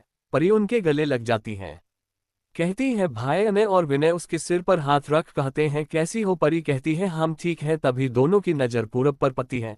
दोनों कहते हैं तनिष्क। पूरब कहता है नहीं पूरब। अनय कहता है तुम वापस आ गए। परी सारी बातें बता देती है। विशाखा भी आकर कहती है हम भी हैं, हमें भूल गए। परी कहती है ब्यूटीफुल भाभी, आपको कैसे भूल सकते हैं। सब मुस्कुरा देते हैं। पूरब कहता है हमें कल ही शायद यहाँ से जाना पड़े। आशी कहती है हम तैयार हैं। अनय कहता है हमारे काम का क्या होगा। परी मुस्कुरा देती है। विनय कहता है तुम सोच चुकी हो। परी कहती है बिल्कुल, जब तक हम नहीं आएंगे वो ही हमारा काम करेगा, लेकिन घर पर सबको पता होना चाहिए। पूरब कहता है तब तो सही है। विशाखा कहती है हम अपना क्लोन बनाएंगे कैसे। परी कहती है हम में से सब अपना एक प्रतिबिंब अपना सकते हैं, तो वहीं हम यहाँ पर छोड़कर जाएंगे, जो हमारे पीछे सारा काम देखेगा। पूरब कहता है इसके अलावा और कोई रास्ता भी नहीं है। चैप्टर 18। सब उसकी बात पर तैयार हो जाते हैं। अगले दिन पांचों परिवार के साथ सब आश्रम में थे। श्री वेद कहते हैं अब समय आ गया, तुम सब अपनी लड़ाई शुरू करो। एक बात ध्यान रखना कि ये रास्ता आसान नहीं होगा। परी कहती है हम तैयार हैं, इस बार उसका अंत जरूर करेंगे हम। श्री वेद कहती है हमें पता है, इसलिए तो तुम्हें बस रास्ता दिखा रहे हैं। उन मुश्किलों को हराना तुम सब मिल ही कर सकते हो। अनय कहता है हम तैयार हैं। श्री वेद कहते हैं तुम सब अपना प्रतिबिंब बनाना शुरू करो। सब अपना अपना प्रतिबिंब थोड़ी देर में बना लेते हैं। श्री वेद कहते हैं ये तुम सब के जैसे शक्तिशाली के साथ साथ व्यवहार भी वैसा ही होगा जैसा तुम 6 हो। उसके बाद जादू से एक रास्ता खोलते हैं। विशाखा कहती है महाराज ये तो जंगल है। श्री वेद कहते हैं हाँ, तुम सब का सफर यहीं से शुरू होगा। वहाँ का साल भर यहाँ के 1 हफ्ते के बराबर होगा। परी कहती है यानी हम वहाँ पर 4 साल रह कफाएंगे, तो यहाँ 1 महीना ही होगा, कितना मजा आएगा। सब नामे सर हिला देते हैं। श्री वेद कहते हैं ये एक मायावी जंगल है, यहाँ पर अजीब से प्राणी मिलेंगे जिसे तुम सब कभी नहीं देखोगे। उन्हें खत्म कर आगे जाना है, क्योंकि वो सब तनिष्क के गुरु के साथी हैं, जो कि तुम सबको तुम्हारे मंजिल पर नहीं पहुँचने देंगे, इसलिए सावधान रहना। फिर सबके हाथों में जादू से एक कंगन देते हैं। आशी कहती है ये किस लिए। श्री वेद कहते हैं इसमें तुम सब अपना सामान स्पेस कर सकते हो। सब हमें सर हिला देते हैं। श्री वेद उनके परिवार वाले को सब समझा देते हैं। सब परिवार वाले अपने बच्चों से मिलकर निकल जाते हैं। पूरब कहता है हम वापस कैसे आएंगे। श्री वेद कहते हैं वो गुरुजी बताएंगे, तुम सबको उनको ढूंढकर तलवार लेनी है, बाकी वो संभाल लेंगे। परी कहती है वो सीधे नहीं दे सकते। श्री वेद कहते हैं पहले तुम सब उसी माहौल में थे, इसलिए तुम सबको इसकी जरूरत नहीं थी, पर अब प्रशिक्षण की जरूरत है, और ये सब तनिष्क के साथी हैं जिन्हें तुम सबको खत्म करना है। उसके बाद सब उस दरवाजे के अंदर जाते हैं। इधर श्री वेद ध्यान में चले जाते हैं, वो दरवाजा बंद हो जाता है। दूसरी तरफ सब जंगल में थे। परी कहती है कितना सुंदर जंगल है। विशाखा कहती है हाँ, और यहाँ के पुल और फल हमारी दुनिया से कितनों बड़े हैं। आशी कहती है सही में। अनय कहता है वैसे सुंदर तो है। विनय भी हाँ में हाँ मिलाता है। पूरब कहता है लेकिन हम किस रास्ते पर जाएंगे। परी कहती है ये तो आशी बताएगी। आशी कहती है मैं। परी कहती है तुम्हें भविष्य देखना नहीं आता। आशी कहती है आता है। परी कहती है तब रास्ते पर खड़े होकर देखो कौन सा रास्ता कहा जाता है। आशी वैसा ही करती है। 2 रास्ते थे, पहला रास्ता खाई की तरफ जा रहा था, दूसरा जंगल की तरफ। सब जंगल की तरफ निकल जाते हैं। चलते चलते शाम हो चुकी थी। विनय कहता है अब तो रात हो चुकी है, हमें रुकने का इंतजाम करना होगा। विशाखा कहती है लेकिन रहेंगे कहाँ। अनय कहता है पेड़ों पर। पूरब कहता है आइडिया वैसे बुरा नहीं है। परी कहता है पेड़ पर सोने की आदत है। सब नामे सर हिला देते हैं। परी कहती है तब तो और बया है, आराम से पेड़ पर सोकर रात को अपनी हड्डी तुड़वा लेंगे, उसके बाद यहीं पर रहकर हुलाला करेंगे, हम भी आदिवासी बन जाएंगे। आशी कहती है और कोई आइडिया है। परी कहती है अपने कंगन में देखो, पिताश्री वैसे ही नहीं भेजेंगे हमें। यहाँ सब देखते हैं तो वहां पर टेंट बनाने का सामान था। सब मिलकर टेंट लगाना शुरू करते हैं। 3 टेंट तैयार होता है। विशाखा कहती है और सामान नहीं है। पूरब कहता है खाने का क्या करें। परी अपने कंगन से वहां के फल निकालती है जहां पर सब आए थे। पूरब कहता है ये कब किया। परी कहती है जब सब जंगल देखने में व्यस्त थे। सब फल खाते हैं। विनय कहता है अगर जंगली जानवर हम हमला किए तो। पूरब कहता है हमें सुरक्षा घेरा बनाना होगा। आशी कहती है ठीक है सब कोशिश करते हैं पर नहीं होता है। परी कहती है पहले तो हमसे बन जाता था। विशाखा कहती है क्योंकि हम चारों शादी हो चुकी थी और सब अलग अलग सुरक्षा घेरा बताते थे। लेकिन इस बार तो। पूरब कहता है क्या हुआ हमारी शक्तियां एक दूसरे से जुड़ी हैं। आशी कहती है इसका मतलब इस बार भी इस लंगूर से शादी करनी पड़ेगा। अने कहता है मैं लंगूर दिखता हूँ। आशी कहती है बिल्कुल पहले भी थे और आज भी हो। अने कहता है तुम। परी कहता है तुम सब नहीं बदलोगे। पूरब कहता है जंगली जानवर आते होंगे जल्दी करो क्योंकि रात ज्यादा हो चुकी है। सब जल्दी जल्दी अपने अपने लिए सुरक्षा घेरा बताते हैं। आशी और अन्य एक साथ। विनय और विशाखा और परिधि और पूरब एक साथ थे। आशी और अन्य के टेंट में दोनों लड़ रहे थे। आशी कहती है लंगूर तुम उस तरफ सोना। अनय कहता है यहाँ पर बेड लगा है ना कि दोनों साइड सोचेंगे चूहिया। आशी कहती है तुम। अनय कहता है शुरुआत तुमने की है। आशी कहती है शुरुआत नहीं की है बल्कि तुम हो ही लंगूर। अनय कहता है तुम बंदरिया हो। दोनों ऐसे ही लेते अंतिम में हारकर। अनय कहता है ठीक है मैं इस किनारे सोता हूँ तुम उधर सोना। आशी कहती है यही तो मैंने भी कहा था।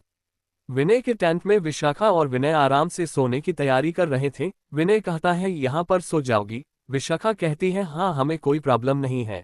विनय कहता है पक्का। विशाखा कहती है हाँ। तभी दोनों के कानों में आशी और अनय का लेने की आवाज आती है। विशाखा कहती है ये दोनों नहीं सुधरने वाले कितने ही जन्म क्यों ना ले पर रहेंगे वैसे ही। विनय कहता है पर दोनों प्यार भी एक दूसरे से करते हैं। चैप्टर 19। विशाखा कहती है हम पहले भी इसी तरह रहे थे जब तनिष्क को मारने आए थे। विनय कहता है हाँ लेकिन उस बार परिधि कितनी दुखी थी। ना वो किसी से कुछ बोल रही थी ना ही कुछ कर रही थी जैसे किसी पत्थर हो। विशाखा कहती है हाँ उस बार उसके लिए आसान नहीं था वो सब करना क्योंकि हमने देखा था वो तनिष्क से कितना प्यार करती थी। वो महाराज के कहने पर मान तो गई थी लेकिन उसका जरा सा मन नहीं था इसलिए तो उसने अपनी गलती मानकर गुरुदेव के श्राप को भी स्वीकार कर लिया था। विनय कहता है हम खुश है कि इस बार उसे दुख नहीं सहना पड़ेगा। विशाखा कहती है पर उसके लिए आसान नहीं होगा। विनय कहता है पूरब उसे संभाल लेगा। इधर परी और पूरब के टेंट में दोनों सोने जाते हैं। पूरब कहता है जमीन पर सो लोगी। राजकुमारी परी कहती है हमें आदत है। जब दूसरी दुनिया में थे तो एक एजेंट होने के नाते ऐसे मिशन मिलते थे जहां पर हमें जंगल में अकेले रहना पड़ता था। पूरब कहता है लेकिन अब तुम इस दुनिया में हो। परी कहती है आदत तो वही है वैसे तुम सो पाओगे कहीं सुबह तक बुढ़ों की तरह कमर पर हाथ रखकर ना चलना पाए। पूर्व कहता है ऐसा कुछ नहीं होगा। ऐसे ही थोड़ी देर दोनों बातें करते हैं। परी पूरब के हाथ पर सर रख सोने लगती है। पूरब भी उसे अपने पास रखता है।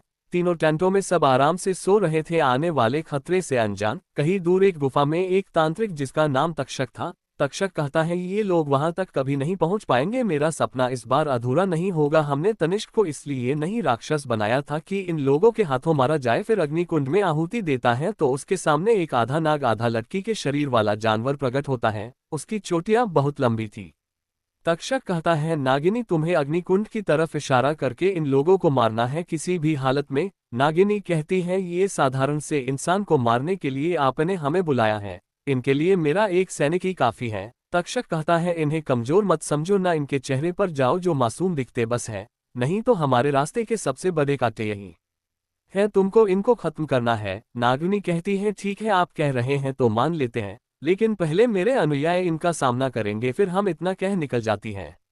भोर समय में वो उनके टेंट के पास पहुंचती है और अंदर जाने की कोशिश करती है पर जा नहीं पाती। नागिनी कहती है ये तो सुरक्षा कवच है जो इन लोगों के सिवा और कोई नहीं हटा सकता। हमें इनके जागने का इंतजार करना होगा। इतना कहकर पेड़ पर जाके बैठ जाती है। सुबह सब उठते हैं। पूर्व उठता है और परी को देखता है जो उसे पकड़ सो रही थी। पूरब मुस्कुरा देता है। इधर अनय और आशी भी वैसा ही सोए थे। सब उठकर बाहर आते हैं और टेंट अपने कंगन में डालकर सुरक्षा कवच हटाते हैं। तभी आशी देखती है कि उनकी तरफ बहुत सारे आधा नाग और आधे इंसान के शरीर के जानवर उनकी तरफ आ रहे हैं। आशी इस बारे में सबको बताती है। तभी नागिनी सामने आकर कहती है, वैसे समझदार हो तुम सब। तभी उसकी नजर पूर्व पर जाती है। वो कहती है, वैसे तनिष्क के जैसे दिखते बस हो, पर उसमें और तुम में जमीन आसमान का अंतर है। पर क्या करे, आदेश मिला है तुम्हें मारने का तो मारना तो पड़ेगा। इतना कह अपने सैनिकों से हमला करने का आदेश देती है। परी कहती है, ओ नागिन आंटी, आप हमें क्यों मारना चाहती हैं? हम सब की उम्र ही क्या है? नागिनी कहती है, तुम कुछ ज्यादा बोलती हो। परी कहती है, नहीं हम तो कुछ बोलते ही नहीं, पहले इससे बात करो। इतना कहते ही एक आवाज आती है, चुड़ैल आंटी आपकी पूंछ कितनी लंबी है? सब हंस देते हैं। नागिनी कहती है, ये आवाज कहाँ से आ रही है? तुम सबको माया भी आती है? सिस्टम कहता है, नहीं चुड़ैल आंटी, मैं तो आपके सामने हूँ पर आप देख नहीं सकती है क्योंकि आप बुरी हो चुकी हैं। उधर 6 सैनिकों से लड़ रहे थे और सिस्टम नागिनी को अपनी बातों में उलझाए था। परी कार्ड निकालकर सबका गला काट रही थी क्योंकि अपने ताश के पत्तों में अपनी जादुई शक्तियां भी डाली थी। सब 1 घंटा लेते हैं पर सैनिक खत्म होने का नाम नहीं ले रहे थे। अन्य कहता है, हम जितनों को मार रहे हैं उसने ही आ रहे हैं। सिस्टम कहता है, इस चुड़ैल के पुंछ से निकल रहे हैं, इसकी पुंछ को काटो। परी कहती है, इसके लिए इसके पास जाना होगा। पूरब कहता है, ऐसा कुछ नहीं करोगी? परी कहती है, करना ही होगा। इतना कह नागिनी के सामने खड़े होकर अपने जादू से उसके हाथों को बांध देती है। नागिनी कहती है, तुम बाहर कैसे आई? परी कहती है, चलकर। और कैसे? इसलिए कहा था आप बुरी हो चुकी है। नागिनी अपने हाथ छुड़ाकर अपनी पूंछ से उसे पकड़कर अपने सामने करती है और कहती है, तुम कुछ ज्यादा ही बोलती हो। परी कहती है, अभी पता चला। सिस्टम कहता है, ये आंटी तो अंधी के साथ साथ बहरी भी है। नागिनी कहती है, तुम्हारा तो। सिस्टम कहता है, क्या कर लोगी? इधर परी अपने गार्ड में अपनी जादुई शक्ति डालकर उसकी पूंछ पर हमला कर देती है, जिससे नागिनी की पकड़ थोड़ी ढीली होती है और परी ऊपर से गिरने लगती है। पूरब आकर उसे पकड़ लेता है। परी कहती है, हम दोनों को मिलकर उसे मारना होगा। पूरब भी हाँ कहता है। दोनों अपना हाथ आगे कर आग का गोला उसके ऊपर फेंकते हैं। नागिनी जाने लगती है लेकिन वो शक्तियों का इस्तेमाल कर बुझाने की कोशिश करती है, लेकिन दोनों उसे मौका ही नहीं देते हैं। इधर चारों अभी भी लड़ रहे थे। थोड़ी देर की लड़ाई के बाद नागिनी का अंत होता है। सब थककर वहीं बैठ जाते हैं। आशी कहती है, सुबह सुबह कौन परेशान करता है यार? अनय कहता है, वहीं। और कौन? सब हंस देते हैं। परी अपनी जादू से सिस्टम को मक्खी बना देती है और कहती है, अब तुम अपना आकार छोटा या बड़ा कर सकते हो। चैप्टर 20। पूरब कहता है, ये तो मशीन थी ना, तब ये मक्खी कैसे बन गई? परी कहती है, हमें भी नहीं पता ये क्या है, क्योंकि एक साधु ने हमें दिया था और कहा ये जरूरत पड़ने पर काम आएगा। तब से हर जगह हमारी मदद करता है और हम दोनों साथ हैं। और जब हम मरे थे तब भी इसी ने हमारे शरीर को जलाया था ताकि कोई हम तक पहुंच ना सके। उसके बाद हम यहाँ पर थे। अने कहता है, तब तुमने इसे ये रूप कैसे दिया? परी कहती है, उस साधु ने हमसे कहा था अगर इसे किसी शक्तिशाली जीव की ऊर्जा मिले तो इसका आकार बदल सकता है, तो हमने नागिनी की ऊर्जा इसके अंदर डाल दी। सिस्टम कहता है, पूरी तब हम भी इंसानों के जैसे हो सकते हैं। परी कहती है, क्या पता, लेकिन ज्यादा लालच नहीं करना, नहीं तो तुम्हारे लिए घातक हो सकता है। सिस्टम कहता है, हम समझ गए। पूर्व सिस्टम को घूरकर कहता है, अब तो तुम परिधि से दूर रहना। सिस्टम कहता है, नहीं रहूंगा। पूरब उसे डिब्बे में कैद कर कहता है, अब बोलो। परी कहती है, उसका दम घुट जाएगा। पूरब कहता है, नहीं घुटेगा। सिस्टम कहता है, अगर मैं मर गया तो भूत बनकर तुम्हारे पीछे पड़ूंगा, समझ लो। पूरब कहता है, तब भी तुम्हें कैद कर दूंगा, समझे? सिस्टम कहता है, पूरी बचाओ, देखो ये मुझे मार रहा है, अभी तो मुझे इस रूप का आद लेना है। सब हंसने लगते हैं। परी उसे आजाद कर देती है। पूरब कहता है, इस बार हम गायब कर देंगे, समझे? सिस्टम कहता है, एक बार मुझे इंसान तो बनने तो दो, फिर बताता हूँ। पूरब कहता है, तुम हमें क्या बताओगे? तुम्हें तो सिस्टम उठ जाता है। सब फिर अपने नए राह पर निकल जाते हैं। उधर तक्षक नागिन के मौत पर बहुत गुस्सा होता है। कहता है, इस बार तुम जीत गए पर अगला बार नहीं, तुम सब देखते जाओ हम क्या करते हैं। इतना कह जोर से हंसने लगता है। इधर सब जा रहे थे कि उनको फूलों का बगीचा मिलता है जिसमें बहुत बड़े बड़े फूल लगे थे। आशी कहती है, ये कितने खूबसूरत हैं। सब उसकी हाँ हाँ मिलाते हैं। परी कहती है, पिताश्री ने हमें कहा था जैसा दिखता है वैसा होता नहीं है, इसलिए इन सब से दूर रहने में भलाई है। इतना कह सब आगे बने लगते हैं, लेकिन तभी एक बेल आकर विनय पर हमला कर देती है। वो टाइम रहते हट जाता है पर उसे चोट लग जाती है, लेकिन उसकी चोट अपने आप भरने लगती है। परी कहती है, ये क्या है? सिस्टम कहता है, ये जंगली बैले हैं, ये यहाँ पर अगर कोई आता है तो उसका मार कर खा जाती है। विशाखा कहती है, पर इसके मुंह नहीं है। सिस्टम कहता है, हाँ लेकिन ये अपने जड़ों में डालता है जिससे ये और शक्तिशाली होता है। परी कहती है, तब हम क्या करें? सिस्टम कहता है, भागो, यहाँ इसकी आरती नहीं उतारनी है, भागना है। पूरब कहता है, पहले नहीं बता सकते थे? सिस्टम कहता है, जब पूछे तब बताया। विनय कहता है, पहले भागो उसके बाद बहस कर लेना। सब एक साथ भागने लगते हैं, लेकिन वो बेल उनका पीछा ही नहीं छोड़ रही थी। परी कांच से बेलों पर वार करती है। कुछ देर के लिए बेल रुक जाती है क्योंकि उसकी डालें कट चुकी थी, लेकिन थोड़ी देर बाद फिर उनका पीछा करने लगती है। विशाखा कहती है, ये हमारा पीछा कब छोड़ेंगे?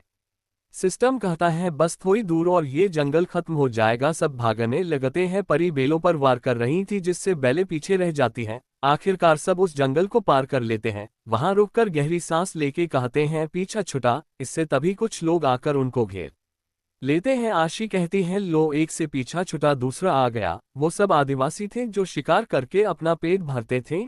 परी कहती है, आप लोग कौन हो जो हमें घेर के खड़े हो? लेकिन उन लोगों को इनकी भाषा समझ में नहीं आती है। वो सब अपना भाषा में कहते हैं कि तुम सब कौन हो और हमारे इलाके में क्या कर रहे हो? सिस्टम उनकी भाषा में कहता है, हम काली पहाड़ी पर गुरुजी को खोजना है। तभी एक आदमी कहता है, तुम सब झूठ बोल रहे हो। सिस्टम कहता है, नहीं, हमारा विश्वास करें, हम झूठ नहीं बोल रहे हैं। वो आदमी कहता है, ठीक है, इसका फैसला हमारे सरदार करेंगे। सिस्टम कहता है, ठीक है। पूरब सिस्टम से कहता है, ये लोग क्या कह रहे हैं? सिस्टम सारी बातें बता देता है। अनय कहता है, हम उनकी बात कैसे समझ सकते? सिस्टम कहता है, वो अभी हम करते हैं। इतना कह उनसे के ऊपर 2 चक्कर लगाता है। उनके ऊपर एक रोशनी आती है। सिस्टम कहता है, अब तुम सब भी समझ लोगे। वो आदमी कहता है, तुम सब चलो हमारे साथ। सब उनके पीछे चले जाते हैं। थोड़ी देर बाद एक आसन पर एक बुजुर्ग आदमी बैठा था। उसके सामने सब लोग थे। सरदार कहते हैं, हम कैसे यकीन करें तुम पर? पूरब कहता है, हम कैसे आप सबको यकीन दिलाएं कि हम सच कह रहे हैं? एक औरत वहीं थी। वो कहती है, सरदार, क्यों ना हम इनको सच्चाई परीक्षण जल्द से करें? सरदार कहते हैं, ये सही है। इतना कह सब उनको एक नदी के पास लेके आते हैं। सरदार कहते हैं, आप सबको इस जल में अपना हाथ डालना होगा। अगर ये पानी सफेद हो गया तो तुम सब सही कह रहे हो, लेकिन अगर ये काला हो गया तो तुम सब झूठ बोल रहे हो। परी कहती है, हम कैसे विश्वास करें ये पानी काला नहीं होगा? सरदार कहते हैं, तुम हम पर शक कर रही हो। इस समय तुम सब हमारे कैदी हो। सिस्टम कहता है, पूरी इस समय हमें उनकी बात माननी होगी। पूरब कहता है, हमें माफ कीजिए, हम अभी जल में हाथ डाले हैं। इतना कह सब साथ में जाकर जल में हाथ डालकर देते हैं, लेकिन जल का रंग सफेद होने की बजाय सतरंगी हो जाता है। ये सब देखकर हैरान होते हैं। परी कहती है, जरूर इन लोगों ने कुछ किया होगा तभी रंग बदला है। पूर्व कहता है, पहले इनकी बात सुन लें। हर शुरुआत अपने साथ एक रहस्य लाती है, और हर रहस्य की एक कीमत होती है। उसकी यात्रा अभी शुरू हुई है। अतीत उसे पुकार रहा है, भविष्य उसकी प्रतीक्षा कर रहा है। अगर आपने उसकी पहली सांस को महसूस किया, तो जुड़े रहिए द स्टोरी स्टेशन के साथ। अगला अध्याय सब कुछ बदल देगा।